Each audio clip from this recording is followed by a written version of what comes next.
Hey there. Tonight we are going further back than the Anunnaki. Back before the famous names. Before the great councils of heaven. Before the stepped temples rose over the Mesopotamian plain. And before clay tablets began trapping divine memory in wedge-shaped marks. What waits for us there is not a single older god stepping out of the dark with an introduction. It is something stranger. A sky so absolute it feels like law itself. An earth so fertile it feels like a living body. And beneath both of them, the uneasy suspicion that even these first visible powers were not really first at all. If you enjoy these slow midnight descents into ancient memory, like the video, subscribe, and stay with me. Lower the lights a little.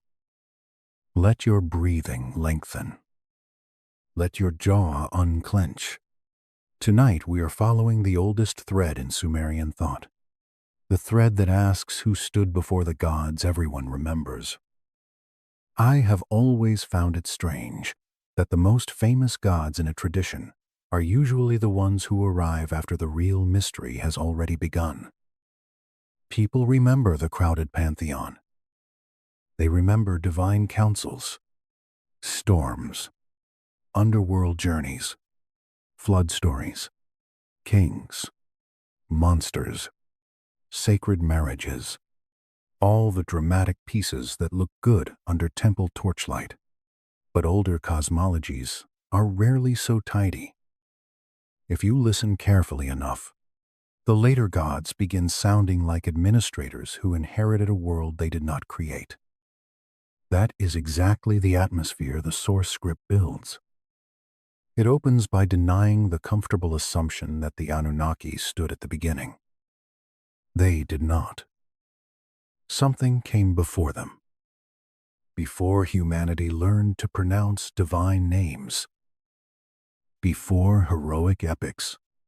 Before Ziggurats pierced the Mesopotamian sky like staircases trying to flatter heaven. Something quieter. More immense. More difficult to picture because it belongs not only to mythology, but to the earliest attempt to think existence itself. So let us stand there for a while, at the edge of that earlier world. There is no grand city yet in the way later ages would understand it. No crowded processional way. No royal inscription polished for posterity. Perhaps only open land under a night so large that every human being beneath it would have felt very small and very watched. The air is cool. Marsh water breathes somewhere in the dark. Reeds move. Mud holds the memory of river life. Overhead, the sky stretches farther than language can properly hold. It is not merely beautiful. It is governing. The source gives the first visible form of this primordial order in a duality. An, the boundless sky. Ki, the fertile earth. Even saying those names slowly changes the mood. One rises. One receives. One widens into distance. One gathers into substance. One suggests authority through elevation. The other suggests life through depth and containment. They are not just divine characters in a later dramatic sense. They are the first great directions of existence. An comes first in the source with a remarkable austerity. He is not described as a god of colorful tricks, emotional feuds, or local specialties. He is more abstract than that, and somehow more severe. His very name is tied to the sign for sky and divinity itself.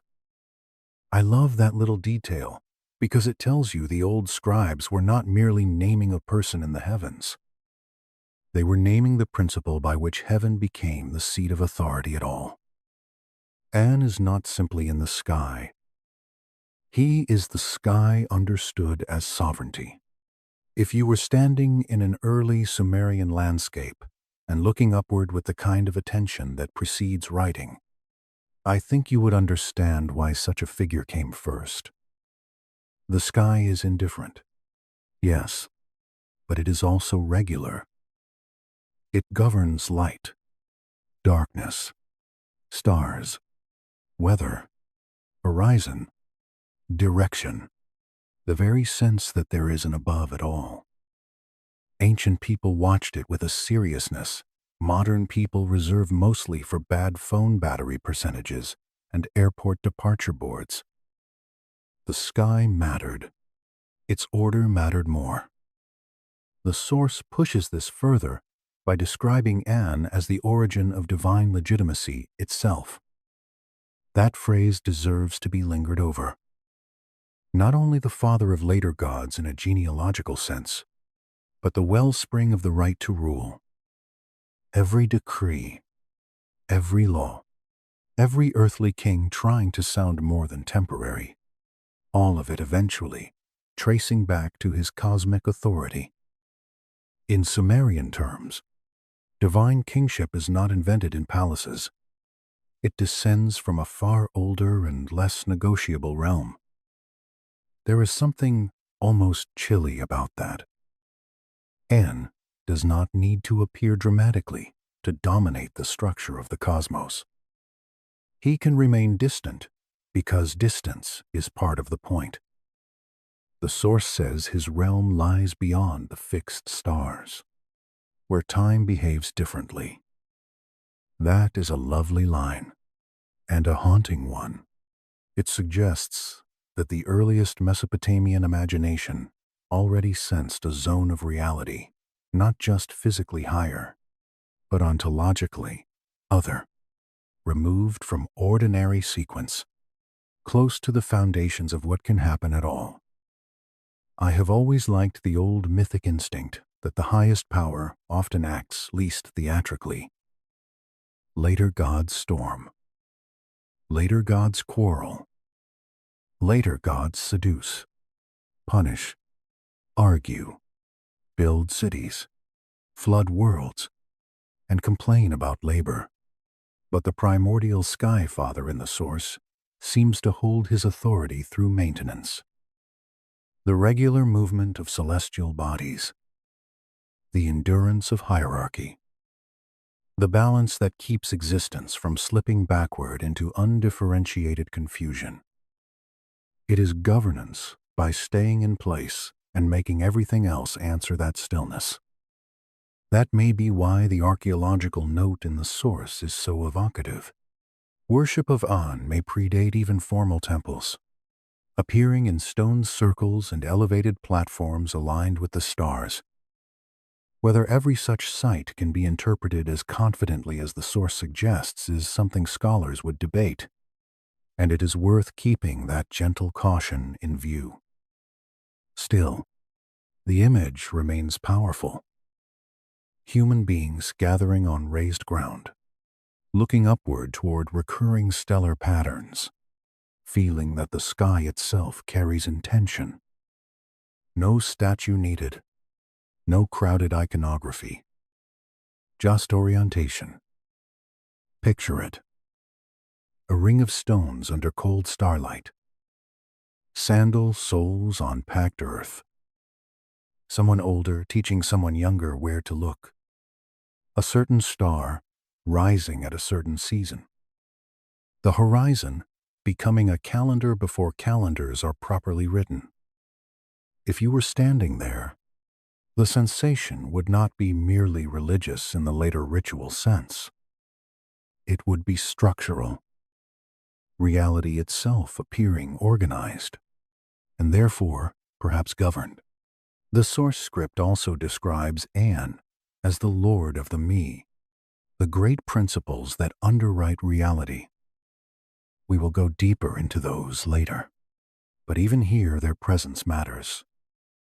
It means An is not just father in a biological or narrative sense. He is father through emanation of law, Father, through precedence. Father, through the existence of forms that permit lesser gods and mortal life to function coherently. Every later office seems to borrow from a throne that existed before temples, learned how to imitate it in stone. And yet, for all his severity, An is incomplete in solitude. That is the next essential movement. Sky alone does not give you a world people can touch.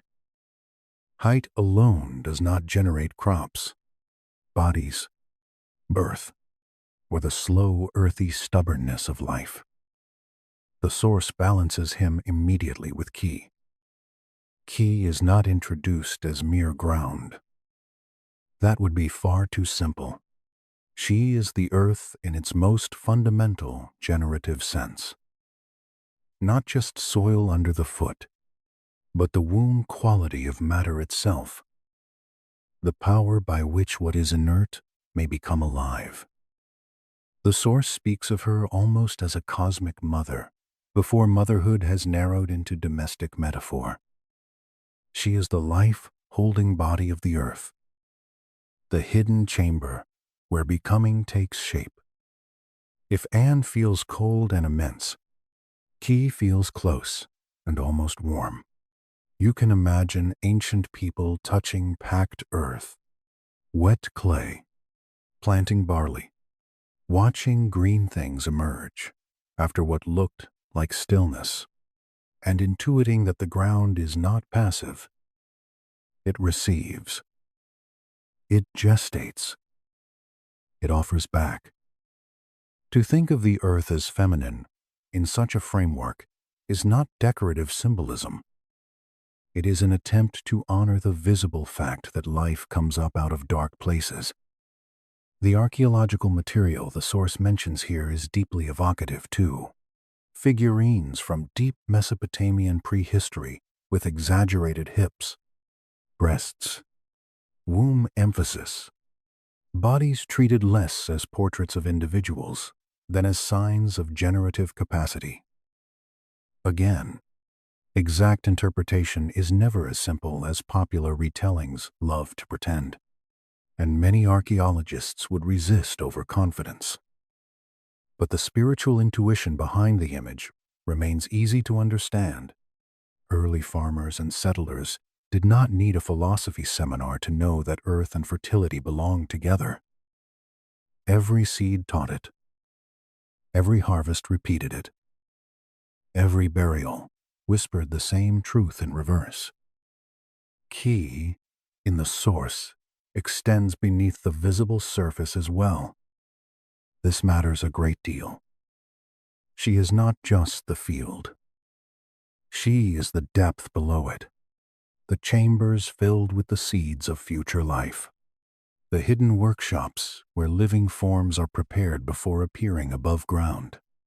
I love that image because it turns the earth into more than terrain. It becomes process. What is visible on the surface is only the final unveiling of something already shaped in secret. Imagine caves breathing cool air, wells dropping into darkness, roots moving where no human eye can follow them, insects hatching beneath soil, moisture gathering under cracked ground while the surface still appears dead. Ancient people would have sensed all of this intimately. It is no wonder the earth became not merely a place, but a maternal intelligence in myth. The source says her body may be envisioned as the land itself, hair becoming grasses and trees, blood flowing as underground rivers, breath creating the winds that carry pollen and seeds. It is grand imagery, yes, but not childish. It is actually a very sophisticated poetic way of saying that Earth is alive with systems. To call those systems her body is to refuse the dead matter view of the world. And honestly, I think there is something beautifully sane about that refusal. So now we have the first visible pair, sky and earth, An and Ki, authority and generation, height and depth, order and fertility. You might think that this is the true beginning. Many listeners probably would, and later tradition often lets you rest there for a while. But the source will not let us rest yet. Even at this stage, there is a quiet pressure under the narrative, a feeling that sky and earth themselves feel almost too formed, too already distinct, too ready to participate in order.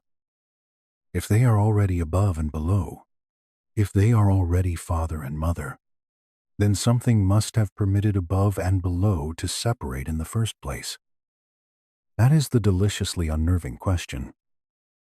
Because once you begin thinking that way, even the first gods start feeling like children of a deeper mystery. And with all his sovereignty may already be a derived expression. Ki with all her fertility may already be shaped by older waters. The source only hints at that in this opening movement, but the hint is enough to change the color of everything. We are not listening to a simple genealogy. We are descending through layers of metaphysical memory. So before we move further, let the image settle.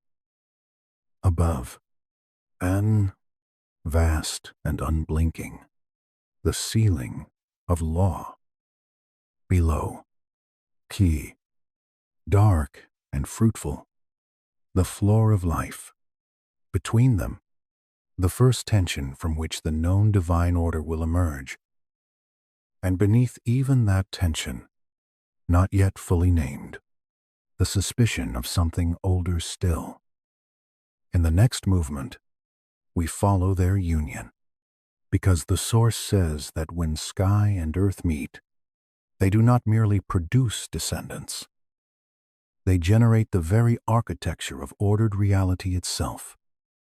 Once An and Ki are standing before us clearly, the source does something very old and very beautiful. It does not treat them as two separate divine portraits hung side by side in a gallery of beginnings. It brings them together. Sky does not merely rule above earth. Earth does not merely wait below sky. Their relation is itself the creative event. Their union is the pulse that turns potential into cosmos. I have always found primordial marriages more revealing than primordial battles. Battles explain how power changes hands. Marriages explain how reality learns to hold together. The source belongs decisively to that second mood in this section. Instead of beginning with the familiar drama of gods slaughtering monsters to shape the world out of a corpse, it gives us complementarity, tension, proximity, and generation. That does not make it less profound. It may make it more so. The source describes the union of An and Ki not as one tidy event that happened once and can then be filed neatly in the oldest drawer of myth. It presents their coupling as an ongoing cosmic process, a relation that continues to sustain existence itself. Sky descends. Earth receives. Energy is generated in the meeting. Life emerges. Order stabilizes. The whole cosmos breathes because these principles remain in relation. If you stand with that image long enough, it becomes less like a story about two supernatural persons and more like a metaphysical grammar. Above and below, transcendence and immanence, authority and fertility, pattern and matter. Without both, you do not get a world. You get either sterile law with nothing to animate, or generative abundance with no shape to preserve it. That is why the source speaks of their marriage as producing not just divine children, but divine order. This is the key point. Their union births the framework by which later gods can function at all. It is not merely parenthood. It is ontological architecture. Picture the early Mesopotamian plain in spring, if you want to feel how naturally such a cosmology would arise. The sky gathers clouds. Light shifts. Pressure changes. Wind moves over marsh and field. Rain descends. Seeds hidden in the soil respond. Barley rises. Reeds thicken. Sheep fatten. Human settlements exhale in relief. To later minds, this becomes weather and agriculture. To earlier sacred imagination, it was more intimate than that. Heaven and earth were meeting. Life was the evidence. The source adds another rich layer by connecting this union to what the Sumerians would call the me, the ordering principles of reality. These are not easy to translate neatly into one modern word. Laws, forms, powers, proper ways for things to be what they are. All of these come close and still feel slightly insufficient.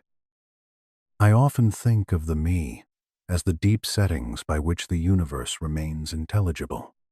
Ritual, kingship, craft, speech, justice, sexuality, measurement, lamentation, all can fall under their atmosphere later. Here, in the primordial marriage, we glimpse the possibility that such order first emerges because reality has been polarized and joined correctly. In other words, the cosmos does not become ordered by accident. It is born into order through relation. That is perhaps why Mesopotamian sacred architecture matters so much in the source. The ziggurat itself begins looking like theology made visible. Its summit reaches upward. Its foundations bite deep into earth. Its chambers mediate between levels. The building embodies what the primordial couple already are.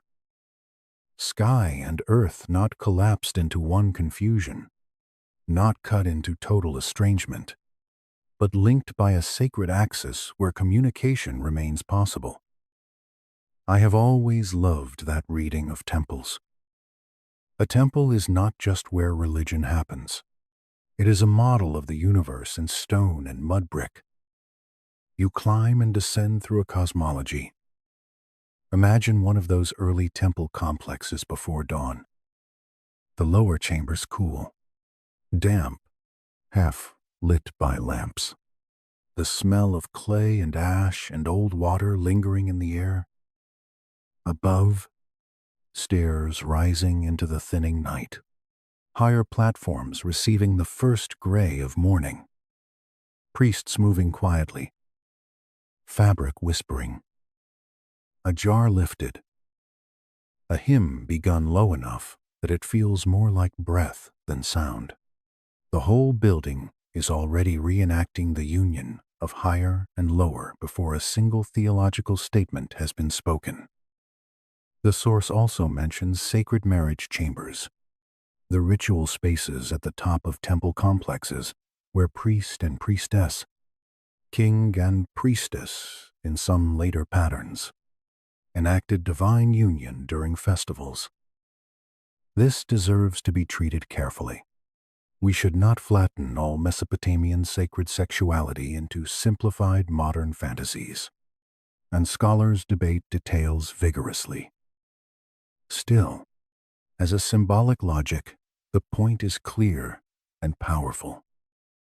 The union of heaven and earth was not an embarrassing mythic leftover. It was something civilization kept ritualizing because it believed order depended on remembering it. And honestly, there is a certain calm wisdom in that. Every stable society is built on some memory of fitting things together correctly. The Sumerians made that memory sacred. The source further suggests that specific astronomical configurations mattered for the cosmic marriage, that priest astronomers read the sky for moments when divine generation was especially active. Whether every detail can be defended as strongly as the narration implies is open to scholarly caution. And it is fair to say that some claims in such retellings stretch the evidence beyond unanimity. But the broader intuition fits Mesopotamian culture beautifully. These were people who watched the heavens with relentless devotion. They tracked celestial rhythms not just for curiosity, but because they believed the sky communicated patterns that shaped life below. To marry heaven and earth conceptually is already to make astronomy part of theology. Picture a clear night above a temple town. A priest on an upper platform. A wax tablet or memory trained to hold recurring patterns. A planet rising where it should, then not where it did last season. A constellation announcing timing to those who know how to read.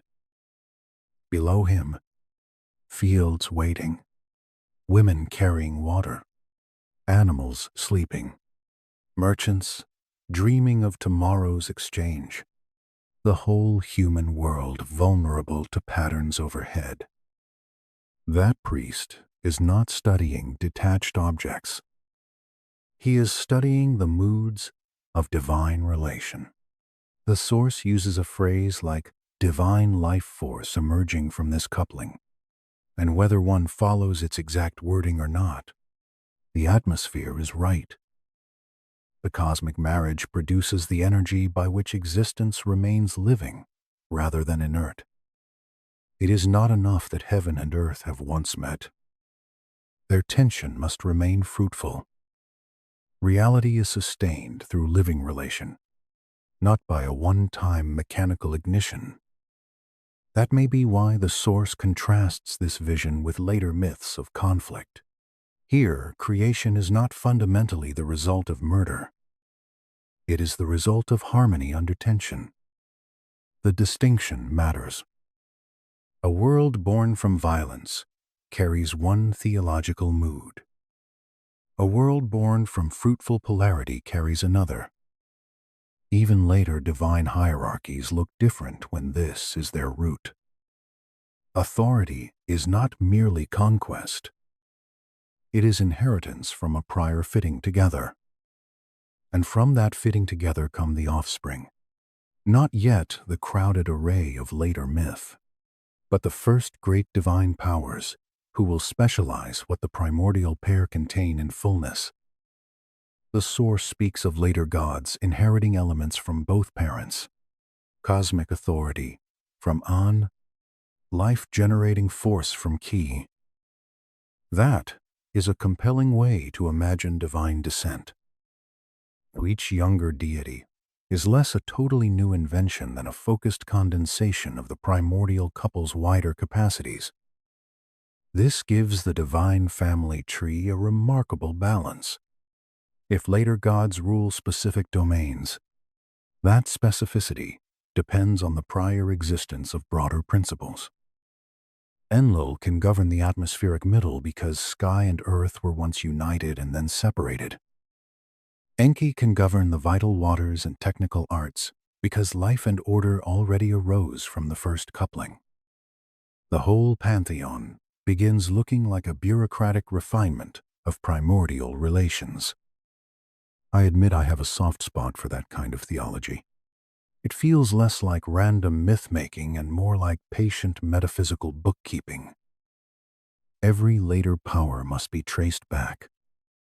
Every office must have a source. Every lesser authority inherits from something more original. It is almost legal in its beauty. And that legal beauty intensifies when the source describes the emergence of cosmic order from primordial, undifferentiated reality. Before An and Ki stand apart, before their union bears structured fruit, there is a state of possibility without form. The source calls it a watery, half luminous, half dark potential, which is a rich and evocative way of speaking. Nothing stable yet. Nothing named. No clear above and below. Just potential waiting for distinction. Then, An and Ki emerge as the first great differentiation. This upward and downward. This transcendence and manifestation. This father and mother. And through their union, the rest becomes thinkable. If you slow that down enough, the emotional effect is not excitement. It is hush. The kind of hush one feels when a room full of scattered objects is finally arranged so that the shape of the space becomes visible. Creation in this mode is not a bang. It is a clarification. The source also says that this primordial template shapes all later divine hierarchies. That feels exactly right. Once heaven and earth are distinguished and joined, you can begin assigning jurisdictions. Atmosphere belongs to one power, freshwater to another, lunar time to another, solar justice to another, fertility, war, kingship, craft, each later specialization depending on the original act by which reality became articulable. In that sense, An and Ki do not simply produce divine children. They produce administration itself. No wonder earthly kings later wanted to imitate such order. The source briefly links the primordial union to royal ideology and law, and that deserves emphasis. Mesopotamian rulers did not just claim strength. They claimed alignment with cosmic structure. To govern rightly was to echo an original ordering of reality. To build cities, time planting cycles, issue decrees, and conduct ritual was, at least ideally, to operate downstream from the primordial couple's first ordering act. That means human society itself becomes a kind of afterimage of the cosmic marriage. The palace, the temple, the field, the law code, the canal, all of them legitimate when they remain within the deep harmony first established above and below. And of course, once one sees that, later corruption looks worse. It is not only social failure, it is metaphysical misalignment. Stay with the temple image a little longer here, because it helps. A ziggurat rising under moonlight, its foundations deep in earth, its summit open to sky. Steps between, ritual below, observation above, human bodies moving between levels. The whole structure saying without words that reality is tiered, linked, and generative when those links are honored. That is An and Ki translated into architecture. And yet, for all the elegance of this vision, the source begins to whisper that elegance itself may rest on something deeper. This is the important tension at the end of the movement. An and Ki are already differentiated. Their union is already productive. Their relation already stabilizes cosmic life. But if they are already distinct, if sky is already above and earth already below, then we are not at the bottom of the mystery. We are at the first great visible arrangement. I find that wonderfully unsettling. It means that even primordial marriage may be a second act from the perspective of ultimate origins. You can feel the floor beginning to open beneath the story. What generated the possibility of An and Ki themselves? What was the matrix from which sky and earth could emerge as separate but paired principles. The source refuses to let us answer too quickly. Good. Quick answers are usually bad companions in ancient cosmology. Better to let the question darken for a while. So let the union remain before you. The sky leaning downward. The earth opening upward.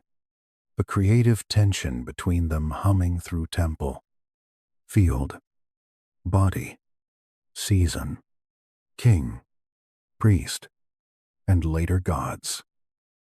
Let the me begin glowing faintly as the first laws of ordered existence. Let architecture mirror theology. Let human ritual echo primordial relation. And then, just as the whole picture begins to feel complete, hear the deeper whisper under it. Even this came from somewhere. In the next movement, we descend beneath sky and earth themselves, into the older waters where form has not yet settled, and where the mother before the first pair waits in the dark.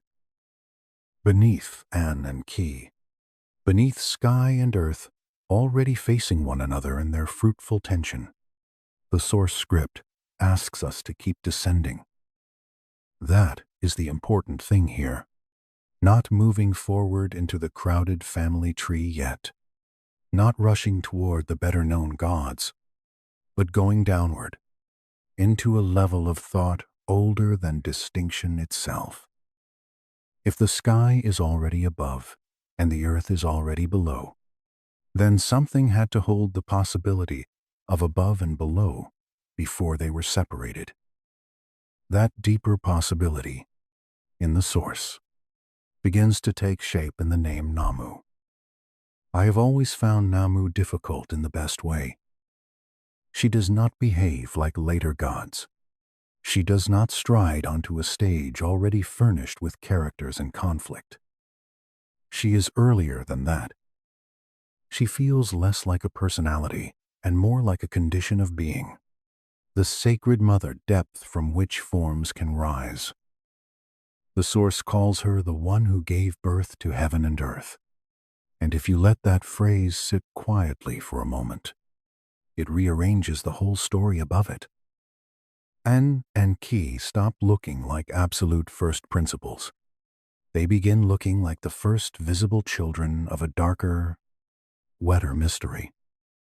Imagine descending into an early sanctuary at Eridu, or what later memory imagined such a sanctuary to have been. The air cools with each step. The stone underfoot holds a dampness the upper rooms do not know. The sound changes first. Above, in the open world, wind speaks over roofs and reeds and distant fields. Below, every movement becomes intimate. A drop of water from a ledge sounds almost ceremonial. Your own breath seems louder than it should. Light narrows. Walls lean inward. The place no longer feels built simply to shelter ritual. It feels built to remember origin. The source ties Nammu closely to that kind of underworld stillness. Not the underworld of the dead in the later dramatic sense, but the underworld of beginning, the wet, hidden chamber where being has not yet decided what shape it will keep. Freshwater in Mesopotamian imagination was never just practical, though it was certainly practical enough to keep whole civilizations alive. It was sacred because it suggested something prior to visible life. A field can go dry. A canal can silt over. But underground water carries the feeling of a secret continuity, something preserved in darkness, untouched by the noisy changes on the surface. That is the emotional register of Nammu. Continuity before distinction. Motherhood before creatures. Depth before sky. The source speaks of her as the primordial sea, but that phrase can mislead modern ears if we imagine only crashing salt waves and theatrical storms. This is not that. This is more intimate, more womb-like, more like still water that has not yet been broken by wind into surface. If you were standing in a dark chamber and looking down at black water that showed no clear reflection, you might begin to understand. It is not merely empty. It is not merely full. It is waiting. I think this is one reason Nammu has such strange dignity in the old material. She does not need grand speeches to feel decisive. Later gods often show power by intervening, commanding, punishing, or revealing secrets. Nammu shows power by being the source from which command itself can later arise. In the source, even Un and Ki emerge from her. That means authority and fertility, height and depth, above and below. All of it rests inside a prior maternal field. There is something almost soothing in that, though it is also unsettling. So much later myth depends on hierarchy that we begin expecting origin to look like rank. The oldest rank, the first throne, the highest decree. Nammu does not fit that expectation.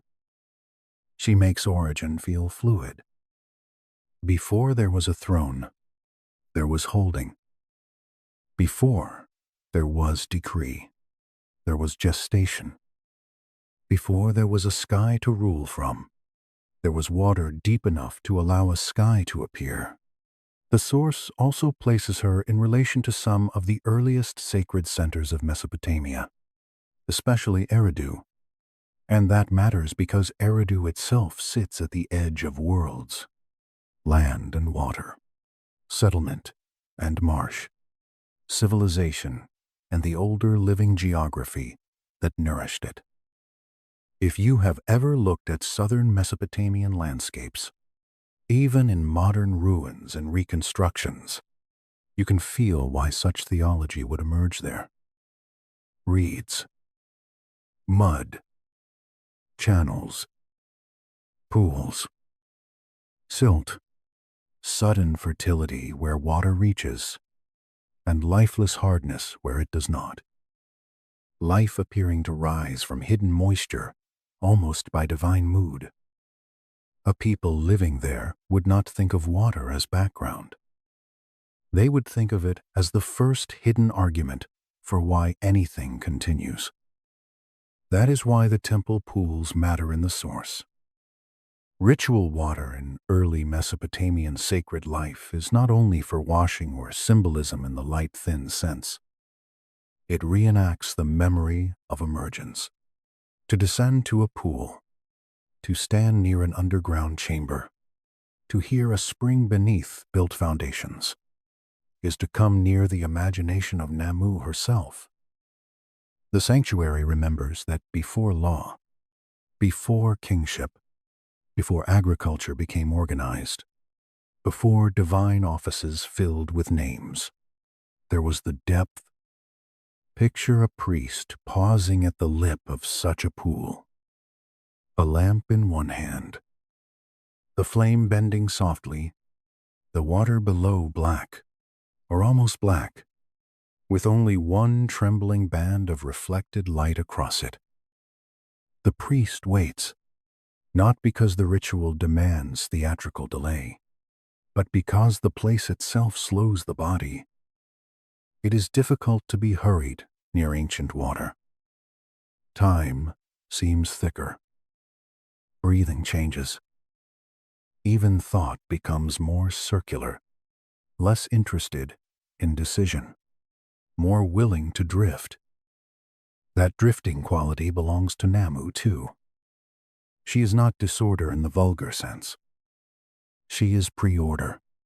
That is subtler and more profound. The source hints at this by making her older than all the divisions later gods rely upon. She is not chaos as enemy. She is undifferentiated potential. In her, sky has not yet risen away from earth. Earth has not yet thickened below sky. Distinctions remain possible, but unmade. The universe has not become articulate yet. I have always loved that idea because it suggests that the oldest religious imagination was already asking metaphysical questions at extraordinary depth. What comes before the categories that make thought possible? What is the mother of distinction? What is reality like before there is a this and that? Nammu becomes the answer not because she explains it away, but because she gives it a sacred face without reducing its mystery. The source even lets her feel more like a field than a person at times, and I think that is right. We should resist forcing every ancient divine figure into later narrative expectations. Nammu may be addressed as goddess, mother, source, but she remains larger than character. She is the sacred condition of emergence. Later stories can place her in genealogy. Earlier intuition makes her almost the maternal side of being itself. That is why the phrase birth mother of heaven and earth matters so much. It is not casual. It means that even the first great pair depended on prior containment. A womb before the world, a depth before the horizon, moist darkness before the first law of above and below. And once you feel that, the whole emotional balance of the cosmology changes. An is no longer only majestic. He is also a child of older waters. Ki is no longer only fertile. She is also an expression of a deeper fertility that existed before land became land. The source does not say this in order to diminish them. It says it in order to deepen them. Everything visible becomes more mysterious when it is known to have emerged from something less visible. There is a lovely, eerie calm in that thought. The world above, with all its later gods and councils and rituals and conflicts, rests on a maternal stillness it never fully escapes. The source also briefly gestures toward creation as overflow rather than violence in this early layer, and that deserves to be savored. We are used to stories where order must hack its way out of monstrous confusion, where the world is made from defeat. But Nammu belongs to a gentler logic. Things emerge because fullness overflows. Distinction rises because potential bears form. Sky and earth are born because the depth is fertile enough to release them. Creation here feels more like birth than conquest. Imagine sitting beside water so still that you cannot tell where its surface ends and darkness begins. Then imagine the first line appearing, not drawn by a hand, but by reality learning how to separate itself. Above and below, breath and soil, distance and touch. This is the kind of scene the source invites without ever needing to state it in a single doctrinal sentence. It trusts the image to work slowly, and I think that is wise. And still, even with Nammu, the source refuses to let the descent stop too comfortably. This is another thing I admire about its structure. The listener begins thinking that Nammu must finally be the bottom, the deepest mother. The last sacred answer before thought dissolves completely. But then another pressure appears. If Nammu is water, what kind of water? How is she related to the other abyss traditions? The stabilizing deep, the freshwater below the earth, the later saltwater conflicts of Babylonian myth. Is maternal depth the same as foundational depth?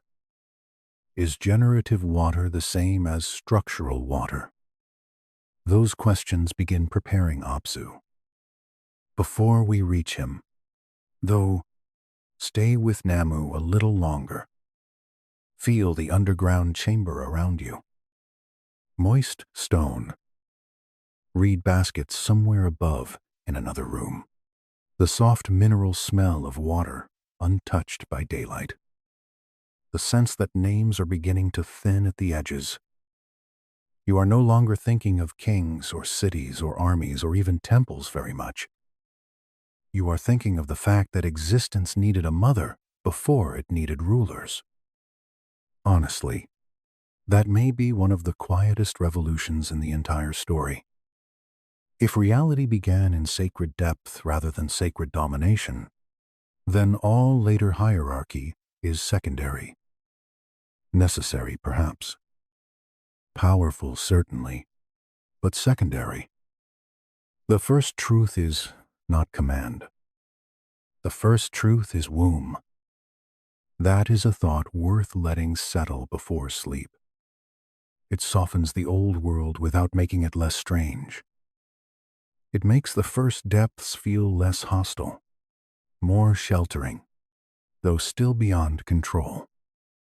You could not command Nammu any more than you could command gestation itself. You could only receive what arose. So the part ends there, in black water and patient breath, with the mother before the first pair waiting below heaven and earth. But we cannot remain in the womb forever. The source now begins distinguishing the depths themselves. Freshwater foundation. Generative abyss. Later, saltwater tension. In the next movement, we enter Abzu, and the quiet gets clearer, colder, and more architectural, as though beneath the mothering waters there lies not only birth, but the hidden structure that lets a cosmos stand. When the source moves from Nammu to Abzu, the mood shifts in a fascinating way. We are still in the deep. We are still below the visible world. We are still dealing with primordial water.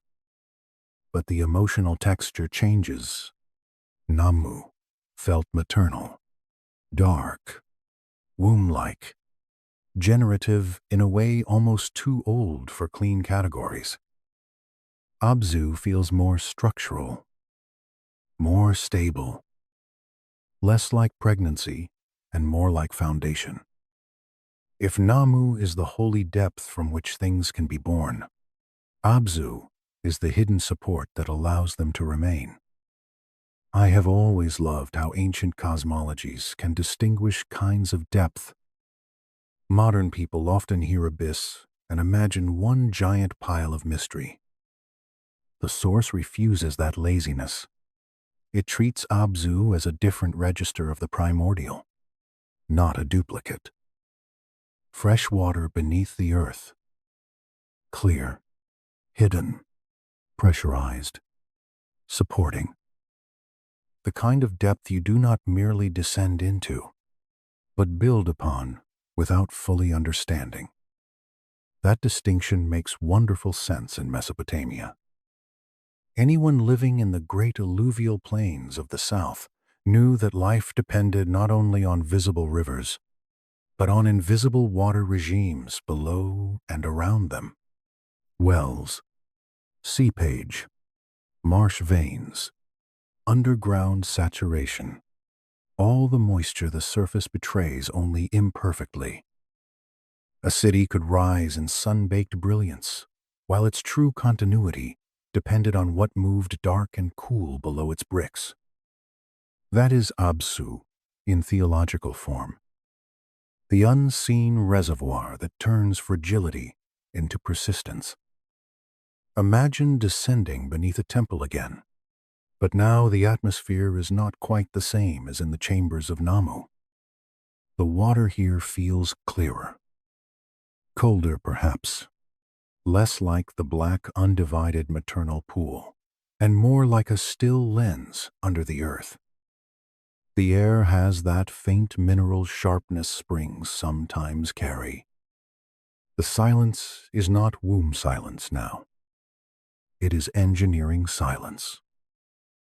load-bearing silence, a hidden order keeping weight from collapsing. The source describes Abzu almost as cosmic infrastructure, and that may be my favorite part of this whole movement. We often imagine the sacred as what interrupts ordinary systems, but in the oldest Mesopotamian imagination, the sacred may be what makes systems possible in the first place.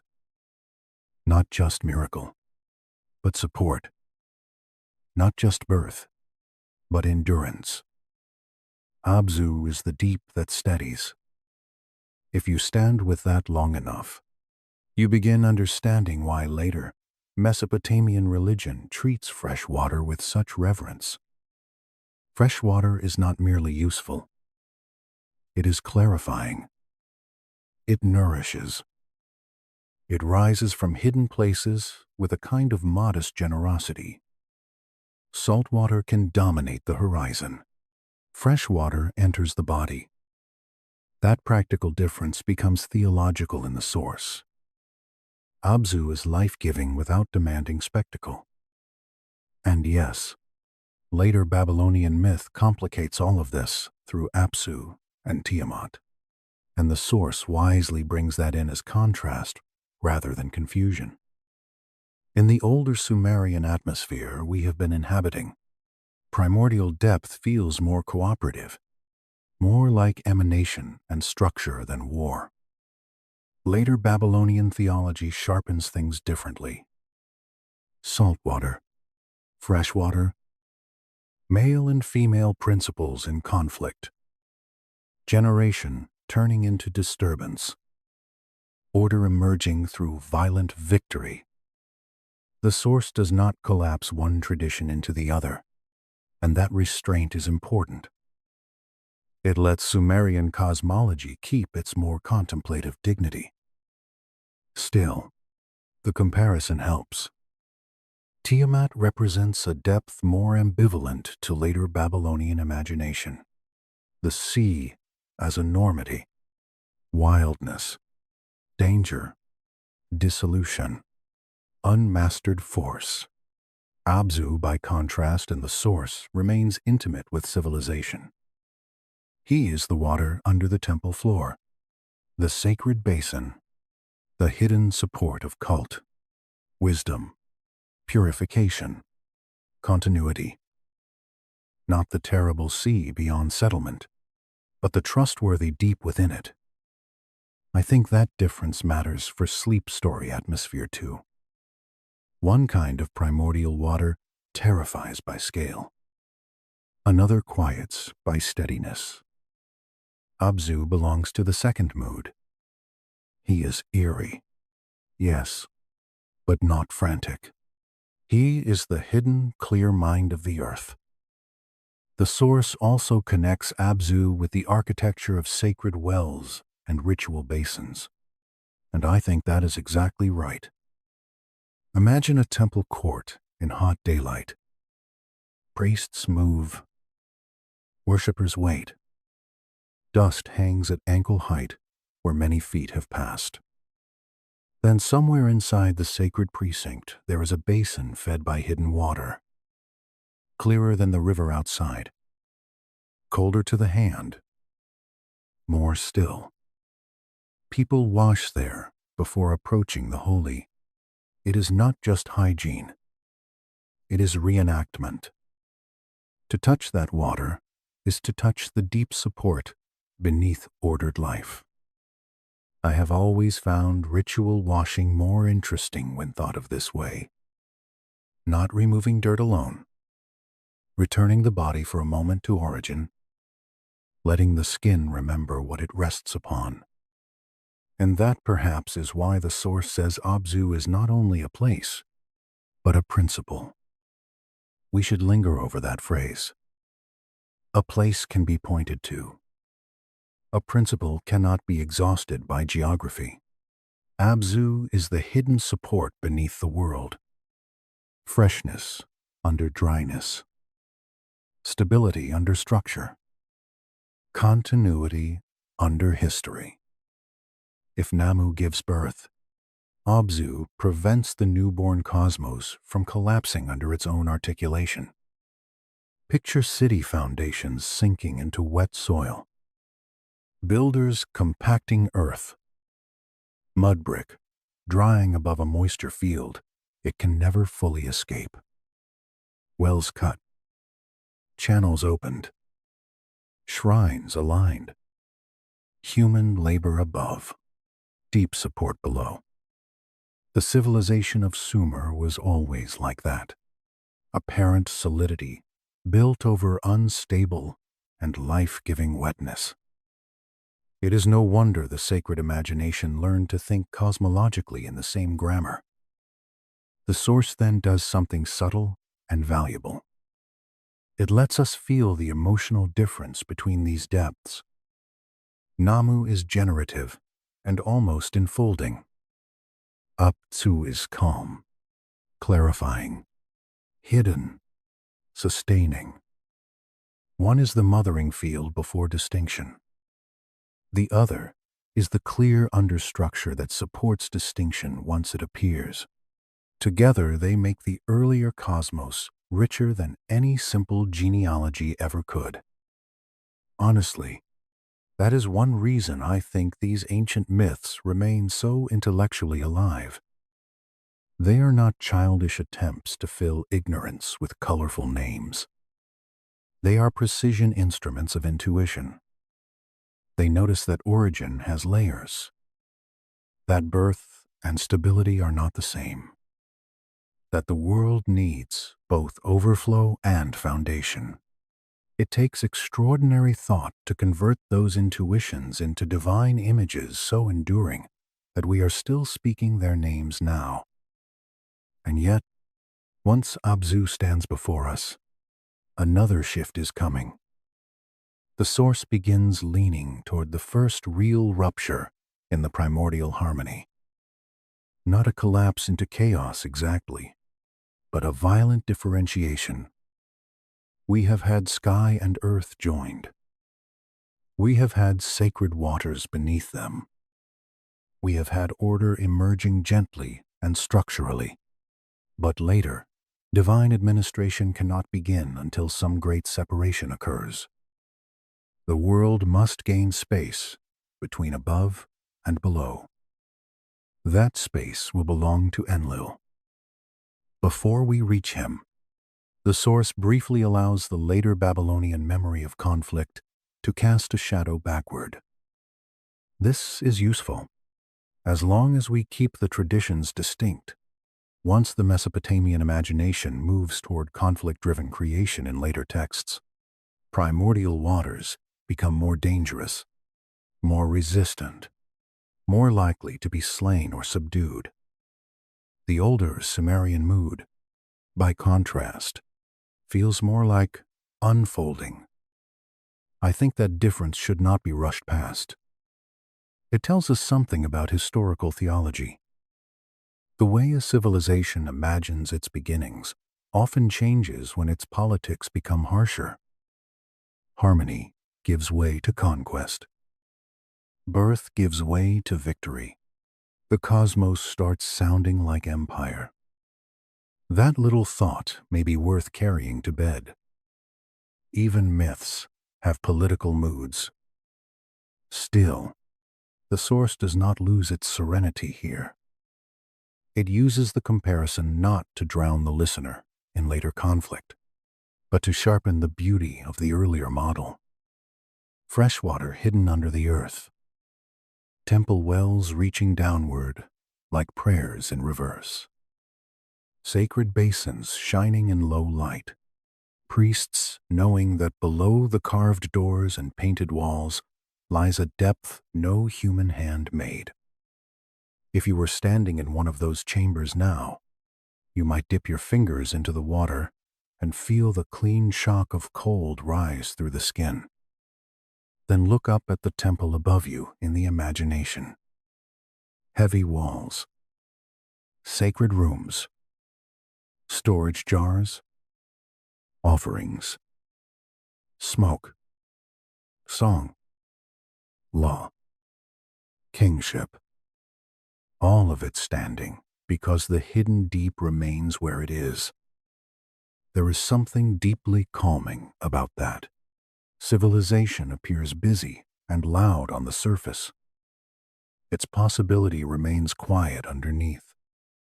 The source also suggests that Abzu is a place of perfect reflection, and whether one takes that literally or symbolically, it is a beautiful image. Water so still that it reveals without distortion a hidden clarity under the muddy busyness of ordinary life. In later tradition, especially around Enki, this becomes crucial. Wisdom belongs near the freshwater deep because wisdom is not merely knowledge. It is the ability to reflect reality accurately without the panic of the surface. That line of thought almost prepares Enki before he arrives. The god of wisdom must come from a realm like this, not from thunder, not from battle, from hidden clarity under the earth. But first comes Enlil, and the source prepares him as rupture. I find that transition brilliant. We have lived in maternal depths and structural depths. We have felt generative union and sustaining foundation. Now the cosmos is ready for division, for atmosphere, for decree, for the middle realm where motion, command, and storm can exist. Enlil will not emerge from nowhere. He will erupt from a world already supported by what lies beneath him. And that is important, because it means even storm owes a debt to stillness. Even decree depends on prior support. Even the loud gods of later myth stand on quiet foundations they did not establish. Stay with Abzu one last moment before the wind arrives. Clear water below the earth. Hidden chambers. Foundation without display. The cool hand of the deep under every hot brick of civilization. Then imagine a pressure building above.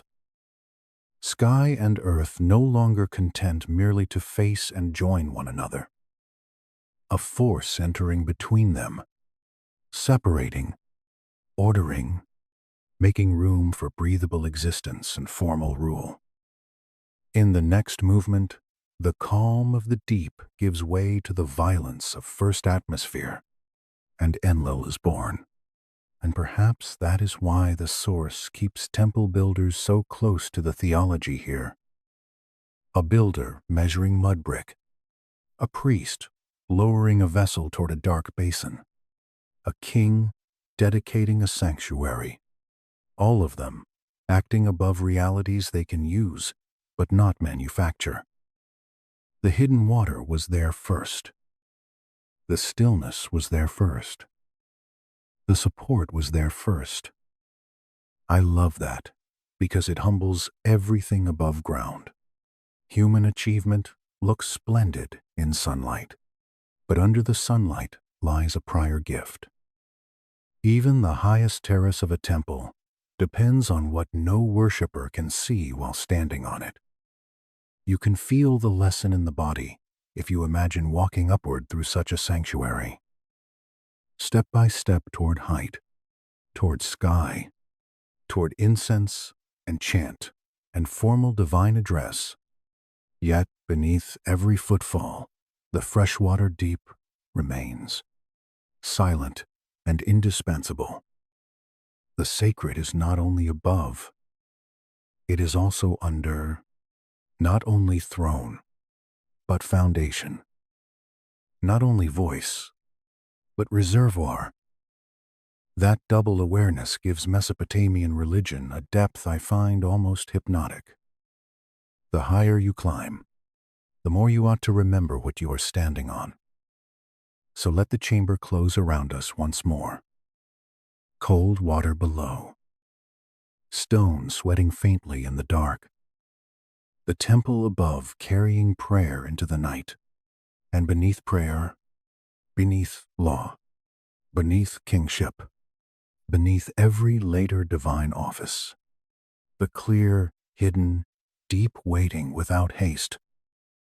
It has all the patience the upper world lacks. It can afford patience. It was here first. After the hidden waters of Abzu, after the cool support beneath the world has settled into place, the source brings us to one of the great turning points in the old Mesopotamian imagination. Until now, creation has felt slow, maternal, structural, almost like a vast breathing body learning its own outline. Sky and earth have faced one another. Deep waters have held them. The foundations of order have gathered quietly in darkness. But a world built only of union and support is still too close, too fused, too undivided for later life to move inside it. Something must part what has until now remained pressed together. That force is Enlil. I have always thought Enlil enters the story like the first sharp wind after a season of heavy stillness. Not because he is merely violent in the crude sense, but because he creates room. Without room, there is no atmosphere. Without atmosphere, there is no weather, no breath, no motion between above and below, no middle zone where history can happen. The source understands this very well. Enlil is not just another divine son arriving in a growing family. He is the principle by which the cosmos becomes administratively possible. Picture the old primordial union of An and Ki before his emergence. Heaven pressed close to earth. Earth held up toward heaven. Fertility, yes. Potential, yes. But the closeness is almost too complete. There is no interval yet, no breathable distance, no field in which winds can move, and storms can gather, and speech can travel. Then Enlil appears, and the great first intimacy is broken open. The source describes his birth in the mood of force and suddenness, and that feels exactly right. We are no longer in the slow, black maternal waters of Nammu. We are no longer in the cool, still foundation of Abzu. We are in pressure becoming motion. Imagine the first storm not as weather inside an already finished world, but as the act by which the world receives its first living separation. Sound entering silence. Motion entering stillness. A tearing, not malicious perhaps, but immense. Heaven rises away. Earth settles downward. Between them, a new realm opens, and that realm belongs to Enlil. If you stand in that imagined moment long enough, the emotional effect is strange. It is both loss and necessity. The union of An and Ki is broken, yet creation becomes more habitable because of the break. I think that is one of the oldest sad truths hidden in mythology. Sometimes order requires a wound. Sometimes distance is the price of form. The source never says this sentimentally, and it should not. There is grandeur in Enlil, but there is also sorrow. The first cosmic separation is also the first cosmic loneliness. And yet from that loneliness comes the atmosphere itself. Air, wind, space, direction, the moving middle.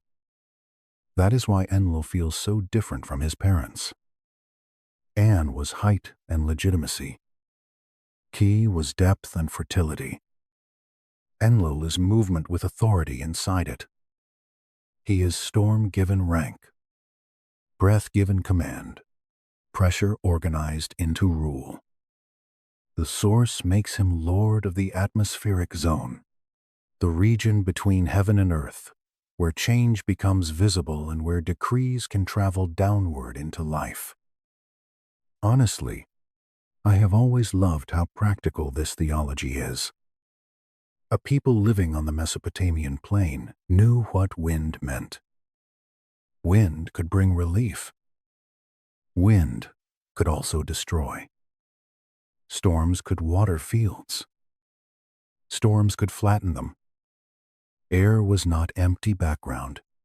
It was active force, often invisible until it touched dust, reeds, doors, skin, river surfaces. To imagine the god of the Middle Realm as a ruler of winds is not poetic fancy alone. It is a precise religious reading of everyday vulnerability. Picture a storm moving over the plain at evening. Reeds bending. Dust lifting in sheets. The smell of distant rain, or perhaps only the promise of rain, which is sometimes crueler than drought because hope wakes before it should. People looking upward. Animals turning their heads. A temple banner straining against its pole. In such a world, you would not need to be taught that the middle air has power. You would feel it in your ribs. The source also links Enlil with decree, and this is where his personality begins to harden into something like executive divinity. He is not only weather. He is administration, commands, destiny, allotments, boundaries, responsibilities. If An is the remote source of legitimacy, Enlil is legitimacy operationalized. He makes decisions. He imposes structure. He distributes functions. The cosmos, after his emergence, is no longer simply born. It is governed. That is why Nippur becomes so important in the source. Not because it was the richest city in every period, or the loudest, or the most militarily dominant, but because it served as a kind of theological capital. Enlil did not need to be the god of one local crop or one neighborhood spring. He became the god whose temple made kings and cities feel valid. The Eker, his mountain house, stands in the source like a hinge between heaven and rule, storm and law. I find that wonderful. A temple called mountain in a flat land. Humans building artificial elevation for the Lord of the Middle Realm who had once pried sky from earth. It is theology in architecture once again. Imagine entering Nippur in the imagination. Dust on the road. Mud brick walls catching late sun.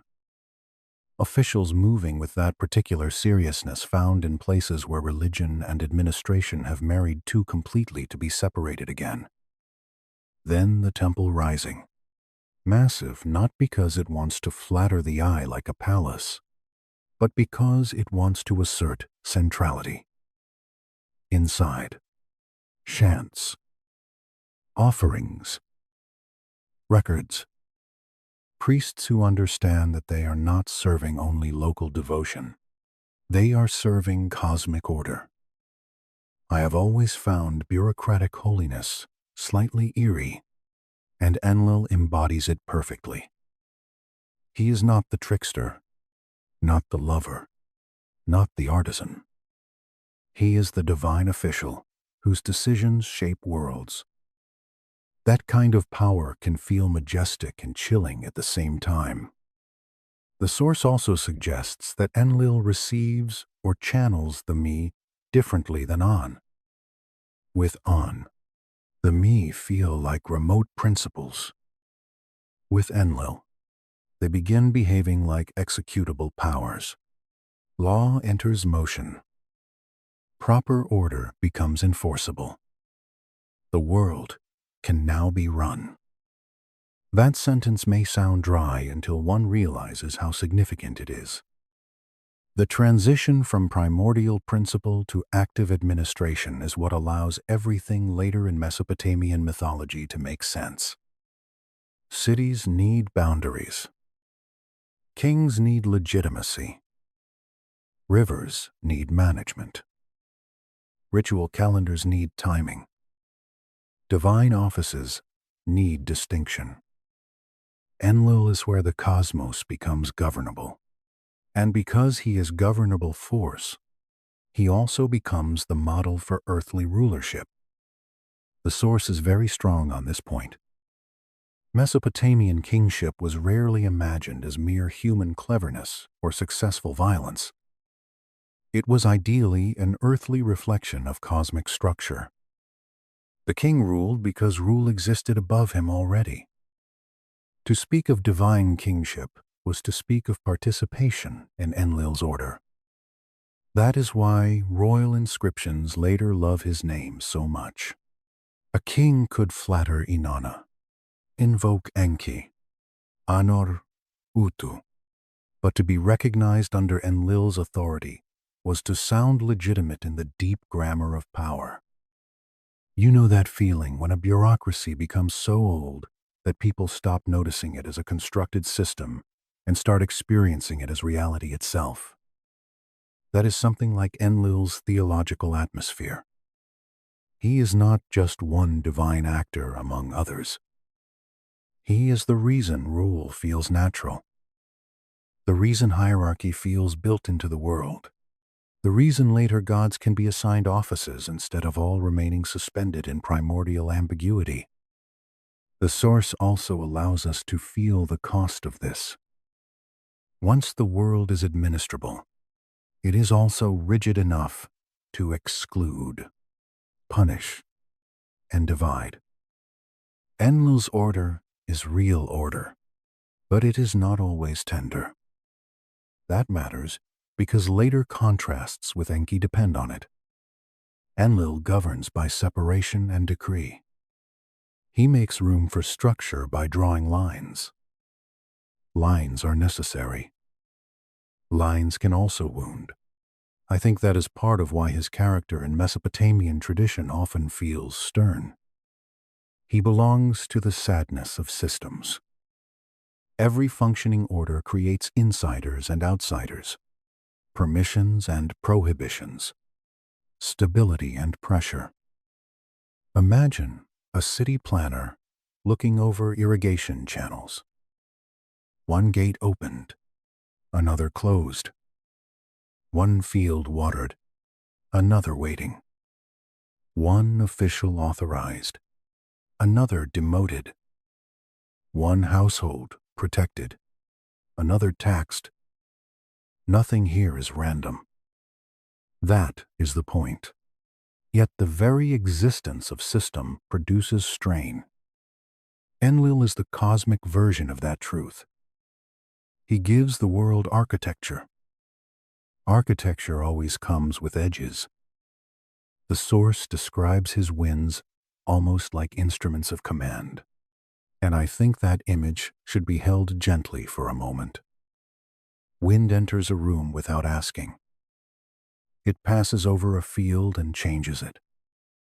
It can cool, scatter, carry, erode, or destroy. It cannot be held easily, but it can be recognized by effect. That makes it a perfect medium for divine authority. Enlil does not need to stand visible in every scene. His presence is known through alteration, a storm front, a decree, a change in the state of things. If you were standing on a temple terrace at twilight while strong wind moved over the city, you might feel your garment pull against the body, hear ropes strain, watch dust spin up from the street below, and understand why such motion became sacred. The unseen can be stronger than the seen. That insight lies at the heart of old religion. And yet, for all his grandeur, Enlil does not arise from nowhere. The source never lets us forget the waters beneath him, and the parents before him. This is important. Storm owes a debt to stillness. Administration owes a debt to primordial relation. Decree owes a debt to the deeper field that made distinction possible. Even the most commanding god is still a child of older realities. That softens him a little. Or perhaps it only deepens the irony. The divine force that separates heaven and earth is itself born from a world once held together in maternal depth. There is something almost tragic about that. Before we leave him, stay with the image of the middle realm he has made. Not just air in the modern technical sense, but the living space of history. Birds can move here. Clouds can gather here. Wind can travel here. Prayer can rise here. Rain can fall here. Human speech can cross it. So can divine decree. It is the zone of mediation, and therefore the zone where rule matters most. No wonder Enlil becomes so central. He governs the condition in which worlds and cities actually operate. But the source is already preparing the next great counterweight. Because once rule and structure are in place, once the cosmos has been separated and ordered, another problem appears. How will order remain flexible enough to sustain life? How will governance adapt? How will craft, wisdom, and practical mercy move through a system built on decree? That is where Enki waits, below and beside and within the hidden channels of the world. So let Enlil remain for one more breath in the mind. Thunder in the first distance. Wind like a blade between heaven and earth. Nippur rising around his authority. Priests keeping records. Kings seeking validation. The middle air alive at last. Then, beneath the storm, hear another sound. Quieter. More persistent. Water, moving through hidden channels below the ordered world. In the next movement, the rigid beauty of administration meets the patient intelligence of flow, and the cosmos becomes more complicated and more merciful than decree alone would ever allow. After Enlil, the air of the story changes again. We have had the maternal depth of Nammu. We have had the clear hidden support of Abzu. We have had the tearing force of Enlil, who opens the middle space and turns cosmos into something governable. Now the source takes us toward a different kind of greatness, one that feels less like the first storm over the plain and more like water finding a path beneath stone. This is Enki. I have always found Enki one of the most irresistible presences in Mesopotamian religion, and I suspect many ancient people did too. Not because he is soft. Exactly.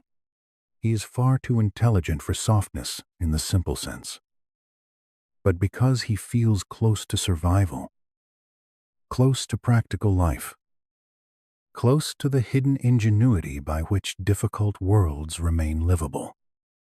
If Enlil is administration with storm in its lungs, Enki is intelligence with water in its bones.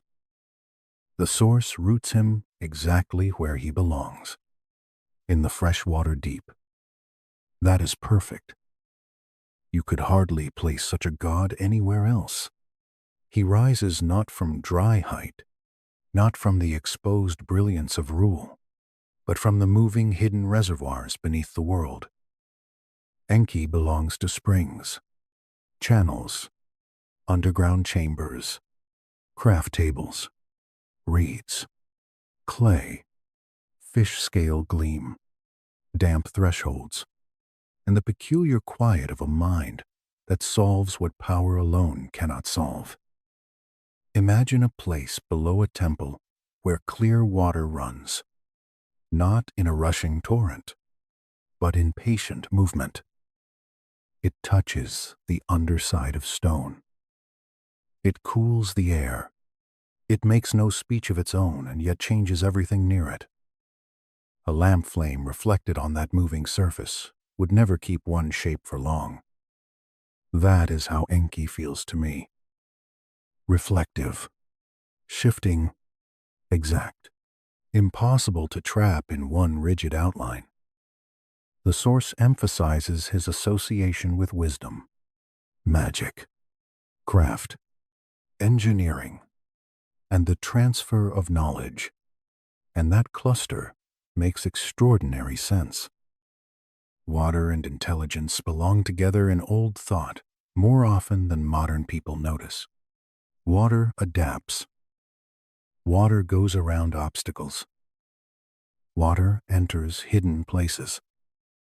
Water stores and transports life. To imagine wisdom under that sign is already to imagine a form of power different from command. Enki does not primarily dominate. He understands. He redirects. He invents paths. Honestly, that is one reason he feels more humane than many ancient gods, even before he becomes explicitly protective toward humanity in later traditions. A rigid mind looks at a problem and intensifies force. A watery mind changes the route. The source also makes a beautiful contrast here with Enlil, and that contrast should be savored slowly. Enlil separates. Enki connects. Enlil rules by decree. Enki works by insight. Enlil stabilizes the world through hierarchy. Enki keeps it functional through technique, flexibility, and hidden knowledge. These are not childish opposites, not good God and bad God. They are two necessary modes of cosmic order. The world needs boundaries and instructions. It also needs adaptation, cleverness, and mercy. Mesopotamian mythology becomes much richer when seen through that tension. Picture a canal system in summer. Lavaes, gates, embankments, measurements, schedules. All of that is Enlil-like, formal order.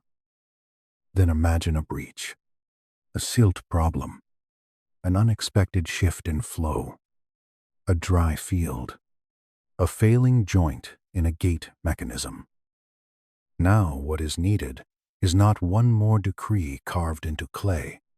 What is needed is someone who knows water well enough to work with its habits, rather than simply shouting commands at it. That is Enki territory. The source brings him into relation with craft in a way I particularly enjoy. A craftsman seated with wet clay, fingers shaping vessel walls. A reed tool lifting a line into soft surface. Water nearby keeping the material workable. Knowledge passing from master to apprentice through hands as much as speech.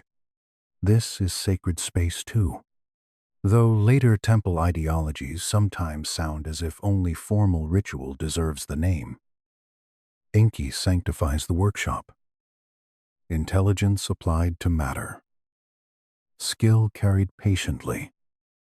Technique as divine gift.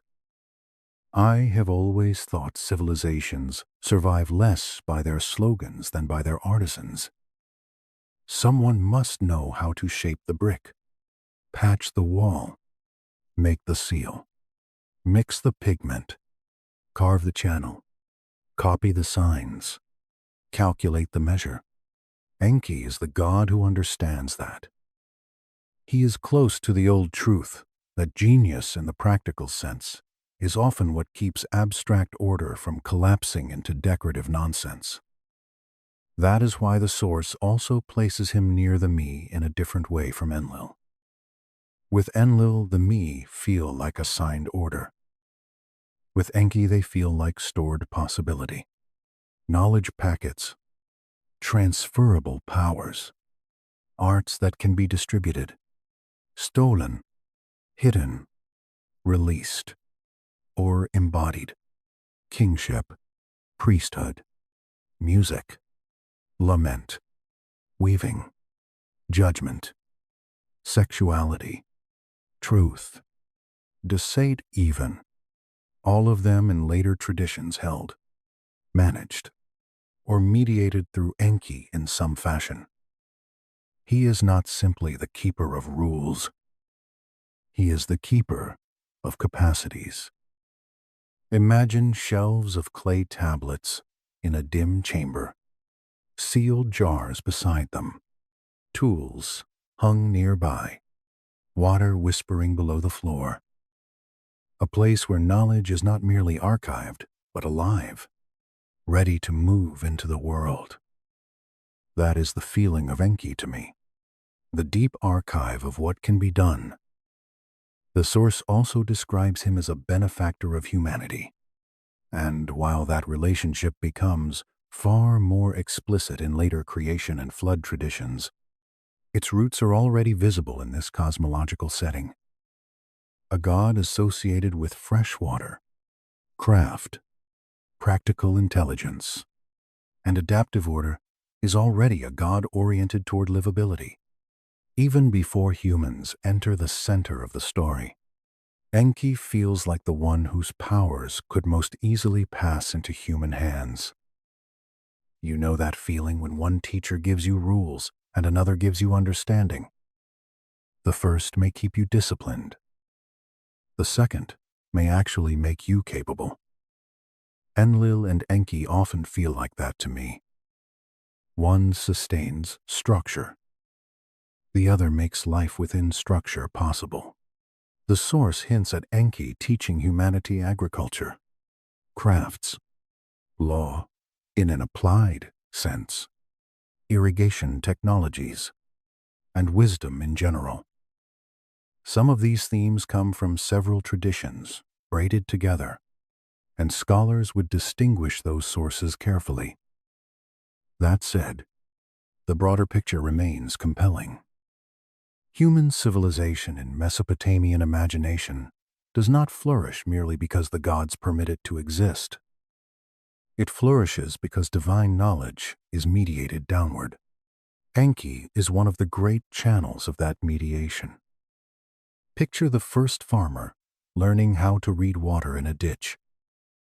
Not just digging, reading.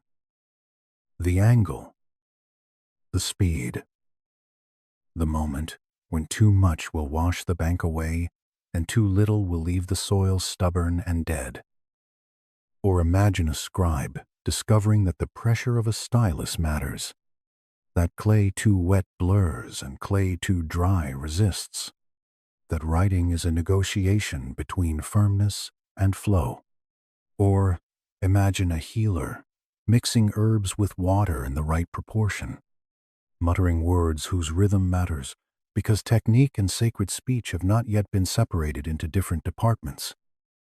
All of this belongs to Enki. That is why his magic never feels merely theatrical to me. It feels technical. Ritual as applied understanding.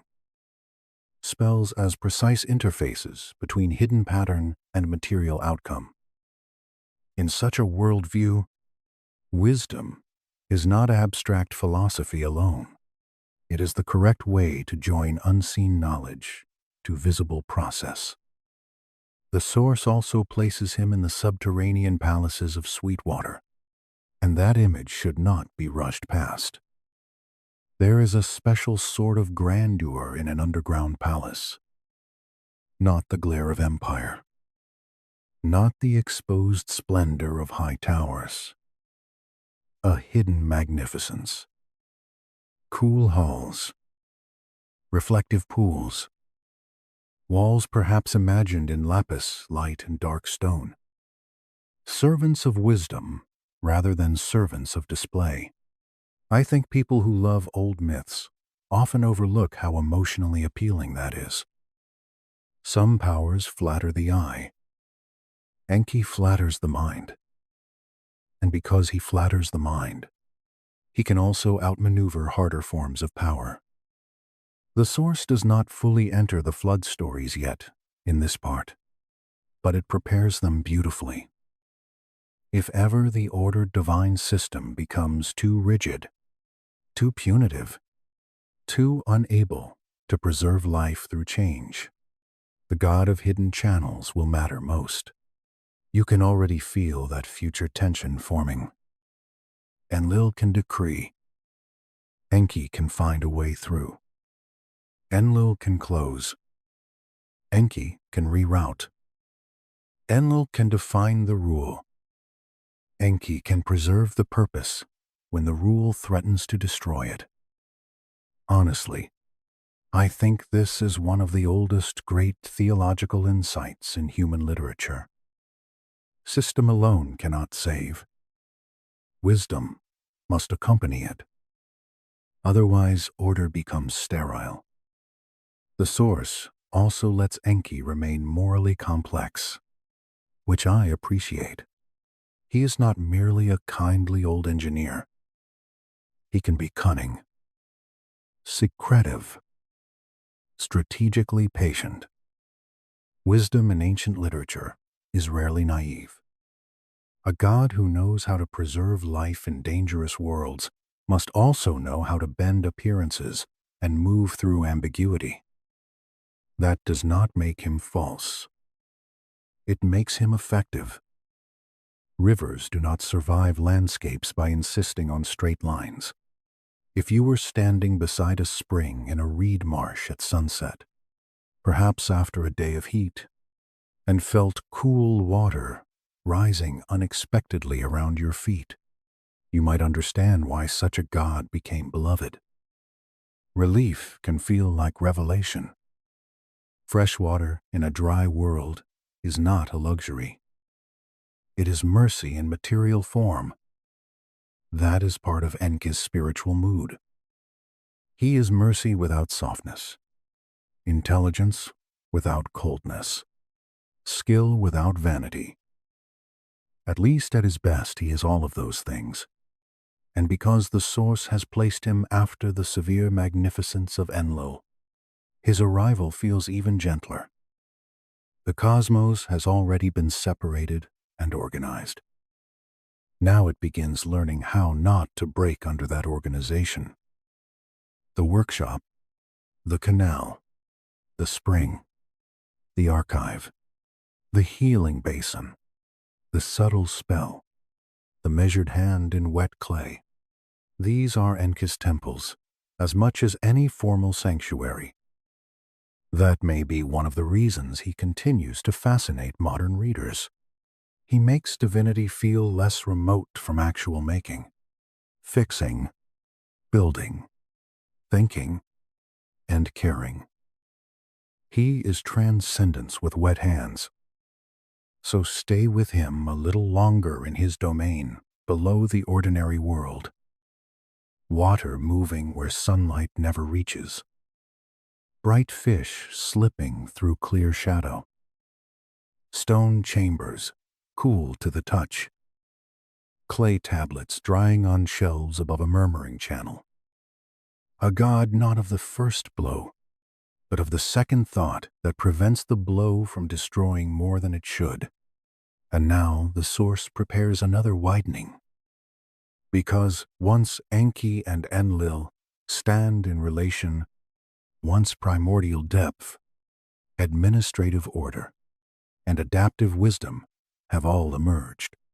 The stage is set for the fuller genealogy of the gods, the rise of specialized divine offices, and the structured council that later generations would call the Anunnaki.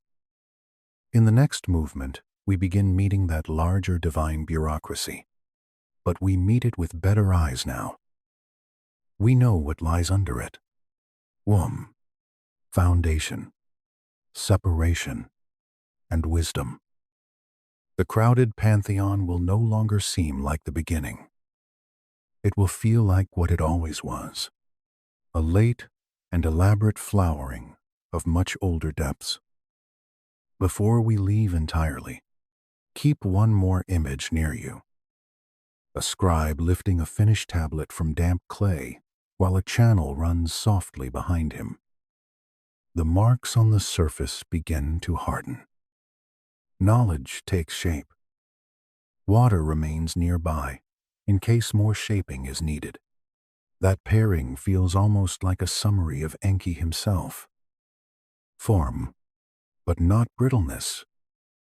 Preservation, but not stiffness. Intelligence still close enough to fluidity that it can answer life rather than merely classify it. I think that is why he feels indispensable. Without him, the ordered cosmos might stand for a while.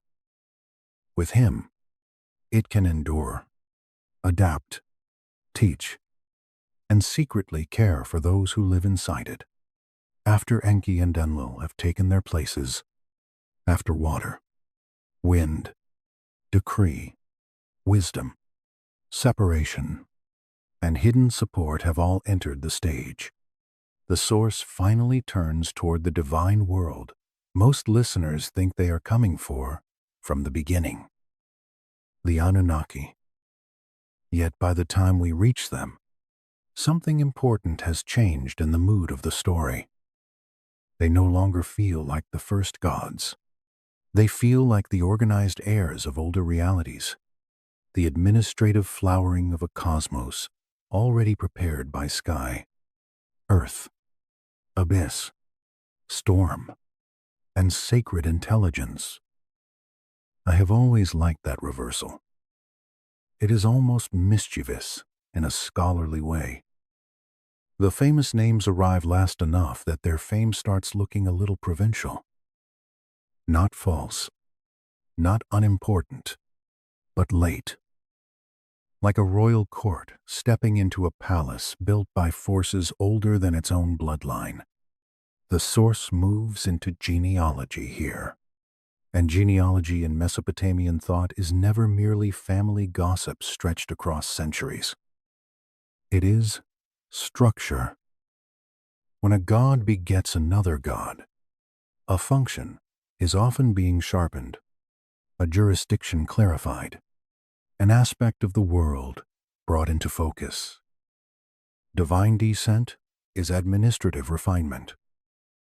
So the old pair and the great sons give way to further generations. Nana, the moon, moving with silver patience over the night world. Utu, the sun, who sees and therefore judges. Inanna, fierce and dazzling. Love and war pressed together so tightly that even later civilizations kept flinching before her. Others follow in different traditions and cities, each one rising within a network of relation that says less. This is a random new god, and more. This is a new office in the deep government of reality. Picture one of the great temple archives at dusk. Shelves of tablets, clay tags, sealed jars. A scribe with a lamp bending over columns of divine names and functions. Not because he is inventing a pantheon for amusement, but because the world must be accounted for. Moon, sun, storm, judgment, fertility, wisdom, kingship, lamentation, plague, healing, cattle, grain, boundary stones, the underworld, sacred marriage, canals, reeds, ecstatic love, war frenzy, omens, dream messages. All of these things demand supervision. The universe grows crowded the moment one begins describing it properly. That, I think, is part of the emotional truth of the Anunnaki. They appear when the world has become legible in many directions at once. The source describes them as a governing council, and that is exactly the right atmosphere. Not a mob of colorful deities bouncing around heaven in comic disorganization. A council, ranked, specialized, distributed.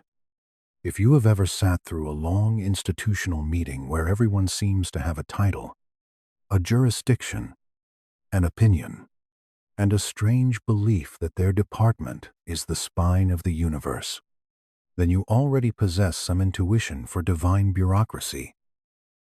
The only difference is that in Mesopotamia, the departments are moonlight, underworld judgment, storm power, agriculture, and cosmic legitimacy, which, to be fair, sounds more impressive on clay than quarterly revenue. Still, the comparison helps. The Anunnaki are the world becoming governable by specialization. Earlier we had primordial depth and first principles. Now we have portfolios. Nana receives the moon, and with it rhythm, month, cycle, the silver patience of recurring time. Utu carries the sun and becomes tied to justice, because sunlight sees what darkness lets men hide. I have always found that association wonderfully sensible. Of course, the sun god judges. He sees everything by day. He crosses all borders. He watches traitors, kings, shepherds, liars, and widows alike. Inanna enters with her own impossible brilliance, erotic power, political prestige, military fury, star-like beauty, and the unnerving refusal to stay inside one socially acceptable category. You can almost feel the divine world getting louder and more difficult the moment she walks in. The source is wise not to linger on each deity too long in this movement, because the point is not to create a complete encyclopedia. The point is to let the listener feel the growth of system. One divine generation after another. Marriages, alliance, descents, appointments, regional emphases, city cults, temple economies, priestly households, celestial and earthly offices, all hardening into a network. The Anunnaki are not only children of gods, they are the cosmos becoming institutionally mature.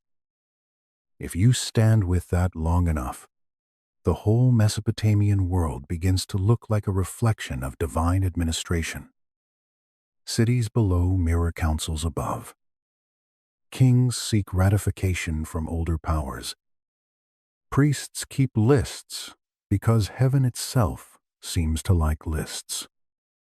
Ritual calendars mirror celestial patterns. Agricultural timing depends on both sky and channel. Everything is being accounted for. The Anunnaki are not simply worshipped. They are replicated as a logic of civilization. That is one reason the source keeps the moon, sun, and planetary associations close to the genealogy. Celestial motion was not decorative. It was visible governance. The moon kept sacred time. The sun revealed order and wrongdoing. Stars and planets carried omens, authority, warnings, invitations to interpretation. If the older gods gave metaphysical foundations, the Anunnaki give the sense that every part of the world now has oversight. And with oversight comes hierarchy. The source emphasizes heavenly and earthly divisions within the divine order, And whether every later system remained perfectly consistent is beside the point. The feeling is what matters. Some gods remain closer to celestial sovereignty, some to underworld process, some to city life, some to marsh, storm, or fertility, some to kingship and treaty, some to scribal craft. The divine world has become not smaller, but more articulated. The Anunnaki are the articulation. I have always thought there is something eerie and slightly comforting about that. Eerie, because it means there is almost nowhere to hide from sacred administration. Comforting, because it means nothing is beneath notice. If every level of life has a divine counterpart, then even the humble parts of existence belong inside a larger pattern. A canal gate, a grain store, a legal dispute, a marriage bed, a burial, a newborn cry, the moon over a courtyard. All of it now participates in a cosmos with offices.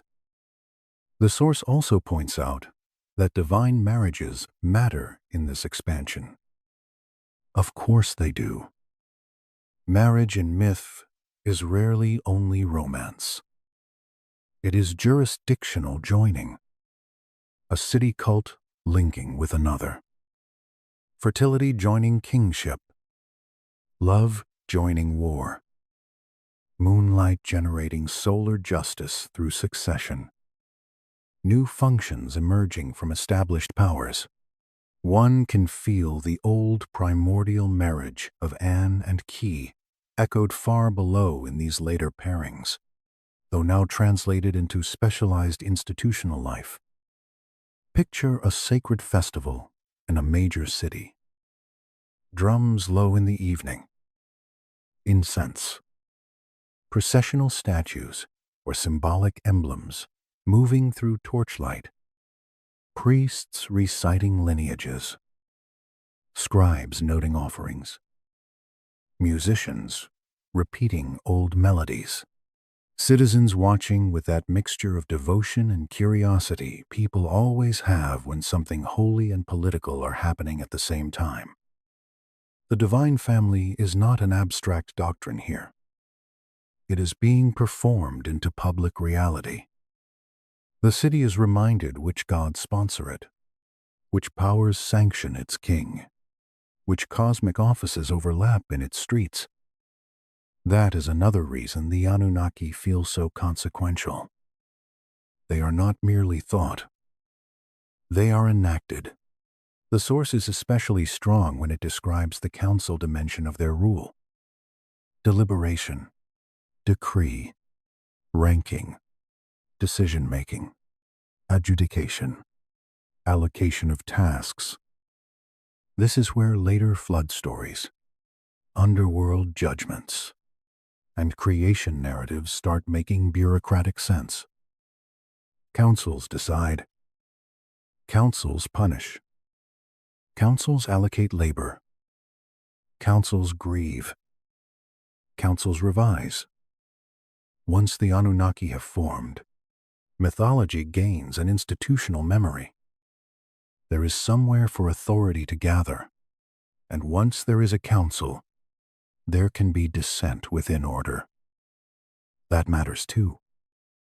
Divine bureaucracy is never simple peace. It is organized complexity. One god has wisdom. Another has executive force. Another has erotic prestige. Another has cosmic legitimacy. Another sees too much. Another lives too close to the dead. Their relations generate a living political theology. Mesopotamia did not imagine heaven as flat agreement. It imagined it as structured power. I think that is why the source begins to let the whole arrangement feel slightly strange, even as it grows more impressive.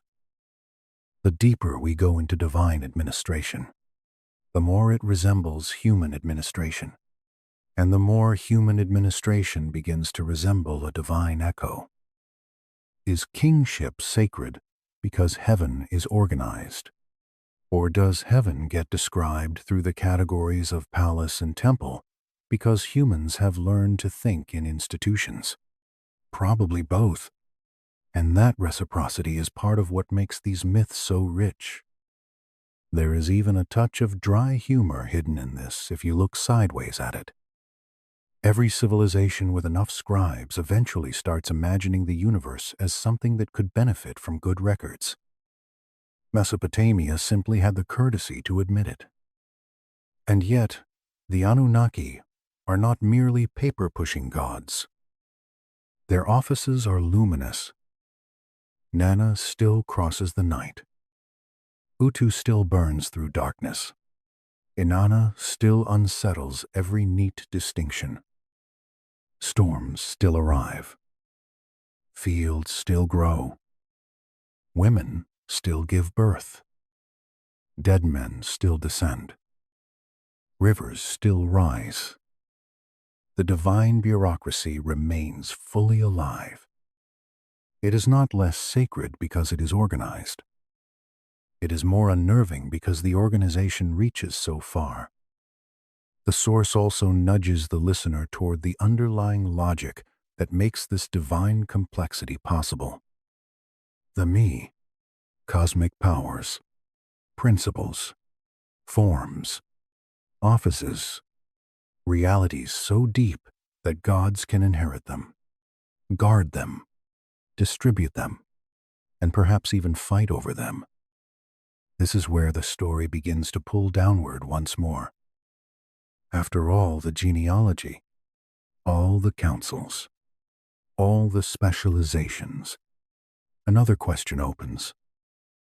What allows these offices to exist? What keeps divine administration from becoming only personality and accident? The answer is that law lies deeper than the gods who administer it. That thought always gives me a pleasant chill. It means even the Anunnaki, for all their splendor, are not ultimate. They govern within a prior structure. They are lords, but not the origin of lordship. They are custodians, but not the source of the realities they hold. The more glorious the council becomes, the more haunting this fact grows. Even gods inherit systems. So before we leave them, stay a little longer in the chamber of divine governance. Moonlight through high temple vents, a tablet drying on a reed mat, a scribe pressing the sign for a god's name into soft clay, a priest reciting lineage, a king outside waiting for sanction. In the heavens above, stars move in their courses. On the earth below, canals, crops, births, treaties, and funerals continue. The whole machine of civilization hums, because the Anunnaki have taken their seats. But seats imply prior architecture. Offices imply prior law. Specializations imply deeper unity.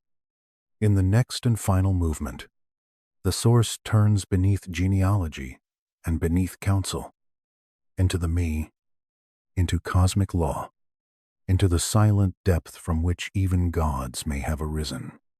And then further still, toward the unsettling possibility that before any divine face, there was awareness itself, vast, unbounded, and watching.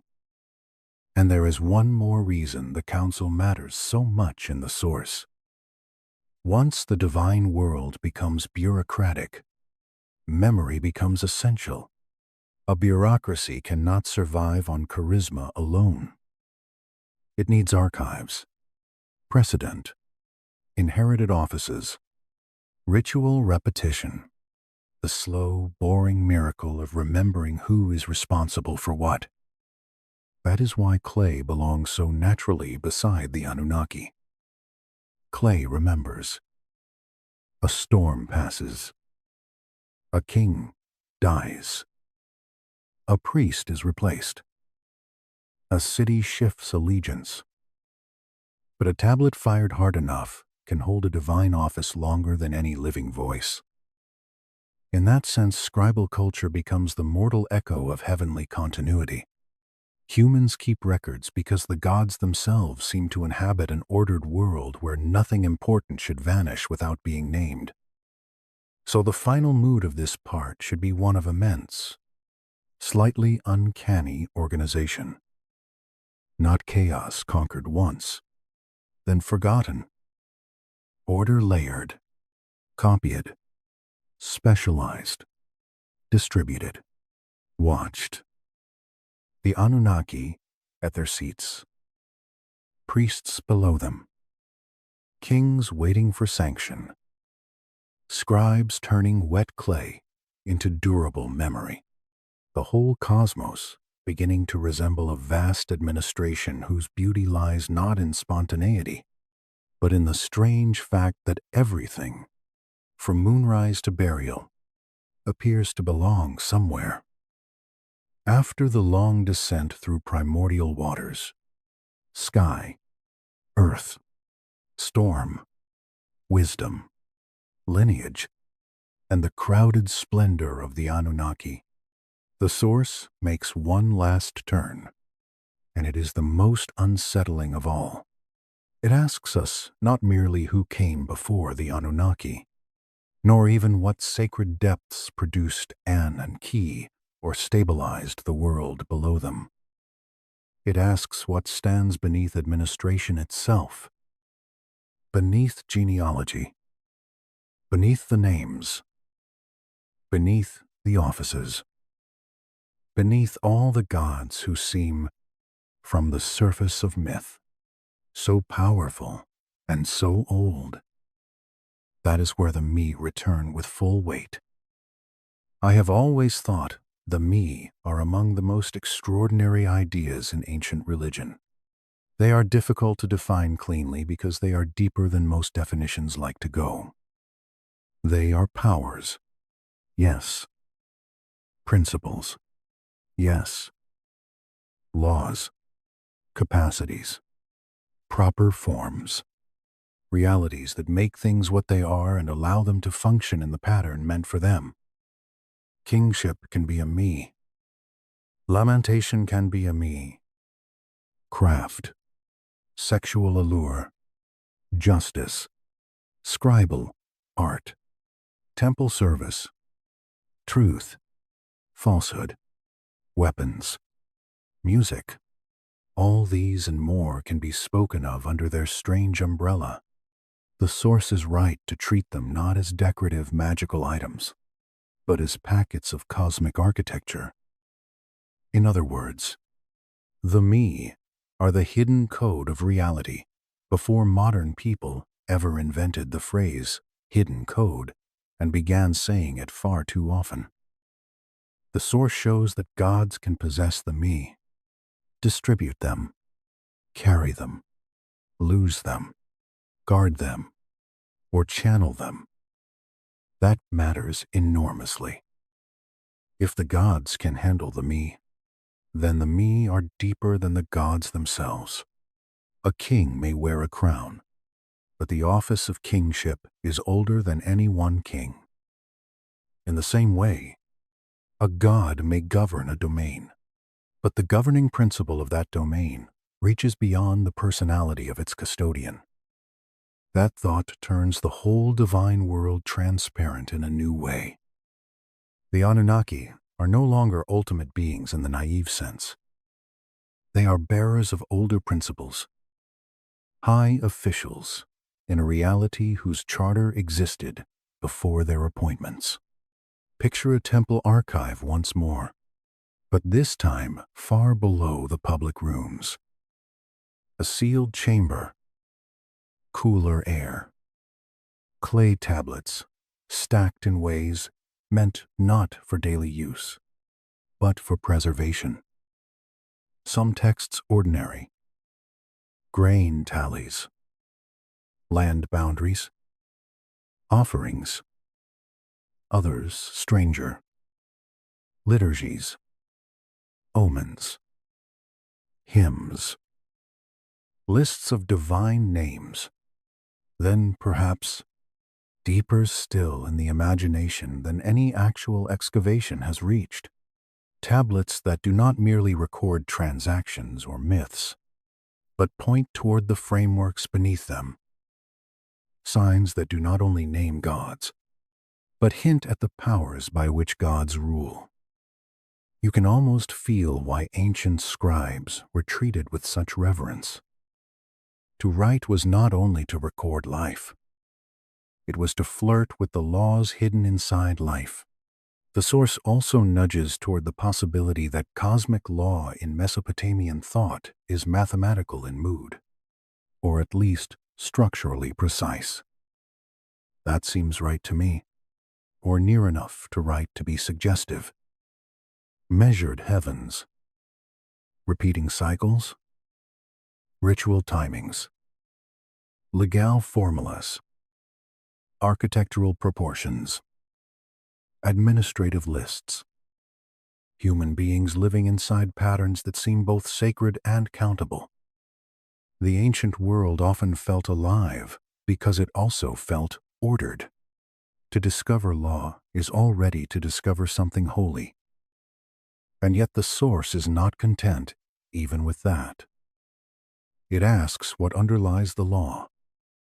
If the me govern the structure of divine and human reality, from where do the me come? Why is there order at all, instead of endless, undifferentiated potential or random violent fluctuation? This is where the story becomes almost too quiet for mythology. The source begins speaking of a silent depth beyond named gods, beyond even the first waters in some sense, a primordial field in which all oppositions, sky and earth, fresh and salt, male and female, order and generation, have not yet taken their later shape. I love that moment because it turns cosmology into contemplation. We are no longer asking only for older ancestors in the family line. We are asking what kind of reality must exist for gods to arise in the first place. If you try to picture it too quickly, it slips away. Better to feel it. Imagine descending past every temple floor, below every spring, below even the black maternal waters of Nammu, below the clear, hidden steadiness of Abzu, below the first separation of heaven and earth, below the councils and decrees and shining offices, until all names begin to loosen.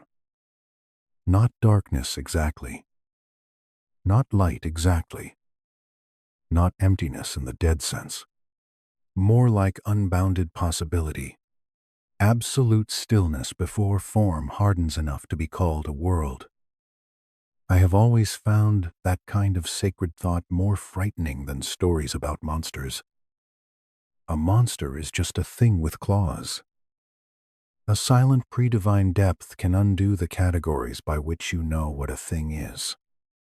The source suggests that later, priestly and mystical traditions may have approached such depths through altered states, temple darkness, ritual isolation, or meditative descent. We cannot always prove such experiential claims as cleanly as modern popularizers like to imply, and it is fair to keep a soft scholarly caution there. Even so, the intuition is compelling. A civilization that spent millennia studying sky cycles, ritual timings, sacred speech, hidden waters, and the relation between form and power would almost inevitably ask whether consciousness itself participates in the deep structure. That is where the final turn arrives. The deepest source may not be one more God at all. It may be awareness, primordial consciousness, infinite perception before manifestation, the field from which gods, worlds, forms, laws, and names emerge as waves emerge from water and then settle back again. Honestly, I think that is an astonishing climax. Not because it proves some neat universal philosophy modern people can package and sell in expensive courses with unfortunate typography, but because it reveals how daring the old question really was. Who created the Anunnaki becomes, in the end, what is the nature of the reality from which all gods arise. The Source calls this infinite awareness, or something very close to that. And while the language is inevitably modernized at the edges, the effect is still powerful. It means the first truth is not personality, not even divine personality. The first truth is consciousness broad enough to hold potential without losing itself in it. A witnessing depth, a silent knowing, a primordial interiority from which the universe can be spoken, birthed, divided, governed, and eventually reabsorbed. If you sit with that for a while, the whole story behind us changes color and becomes the first visible arc of awareness stretching into sovereignty. Ki becomes awareness thickening into fertility and body. Nammu becomes awareness as womb. Abzu becomes awareness as hidden support and clarity. Enlil becomes awareness, entering separation and rule. Enki becomes awareness, entering flow, craft, and adaptive wisdom.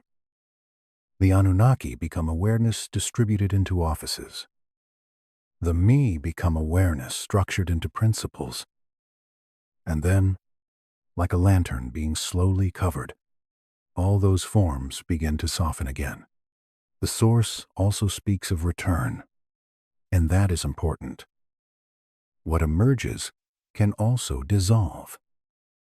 Gods are born, worlds are ordered, civilizations flourish, temples rise, scribes copy, kings boast, rivers change course, cities die, tablets break, names survive by accident, then sink into dust. The deep remains. Consciousness remains. The field remains. What was first is still first, even after every visible arrangement has had its season. You know that feeling when you wake at night and for one brief second forget your name, your plans, your age, your little private kingdom of concerns, and there is only awareness before identity rushes back in. I sometimes think ancient cosmology, at its deepest, was reaching toward that feeling on a cosmic scale. What is there before the world says I am this, and this, and this? What is there before reality begins introducing itself? The Source does not give the answer as a sermon. It gives it as a descent. That is why it works. We begin with a familiar question about famous gods. We move backward into older gods, then into older waters, then into principles, then into silence. By the time we arrive, one more divine ancestor would almost feel disappointing. The mind has been trained to expect something wider than a name. So let the final chamber of the story remain almost bare. No statue, no crowded inscription, perhaps only clay, water, breath, a priest or thinker sitting long enough in darkness that ordinary categories stop arriving on time, a stylus resting on the knee. The mind lowering through memory, lineage, law, and image until it touches something that cannot quite be imaged at all. Not because it is absent, because it is too near the root of everything. I have always found that to be the most soothing and eerie note in all this material. The gods are not denied. They are honored more deeply by being understood as expressions rather than isolated absolutes. The universe becomes holier when even its gods emerge from mystery. So, before we end, look back once more over the whole descent. The Anunnaki in council, Enki by the hidden waters, Enlil in the first great winds, Abzu below the temples, Nammu in the black, generative deep, An and Ki facing one another at the dawn of order, and before all of them, not an old man with a bigger throne, not a monster in earlier darkness, but a stillness so complete it can become awareness, and an awareness so wide it can allow every later form to arise. That, I think, is why these ancient stories still hold us. They begin in myth and end in metaphysics. They welcome the listener with names and leave them with silence. If you were standing in a museum with a clay fragment under soft light, reading a line that names a god older than the one you expected, you might think you had found the bottom. Then another fragment would pull the ground away again. Another tradition, another layer, another depth, until finally you understand that the old scribes were not only keeping stories, they were preserving a staircase into the question of being itself.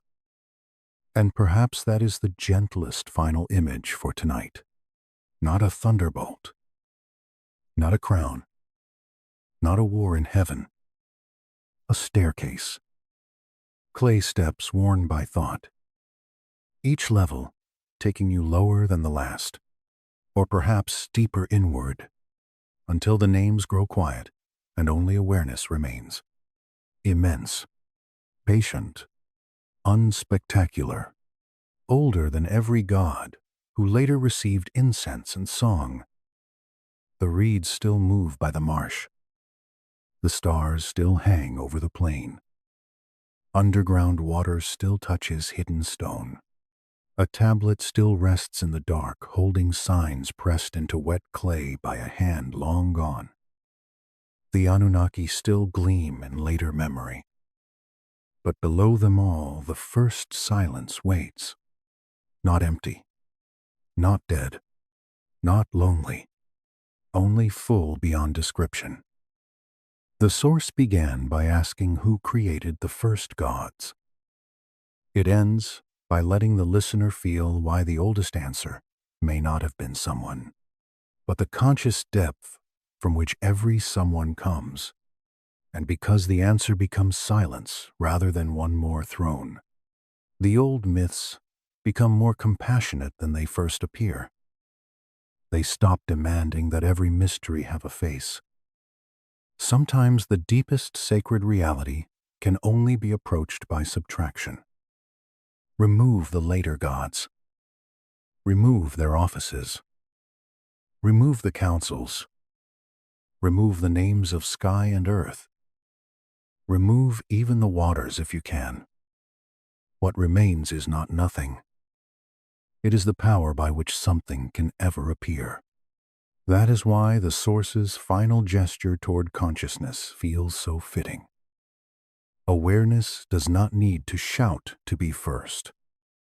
It only needs to be wide enough to let every later cry, prayer, law, star, river, and divine name arise within it.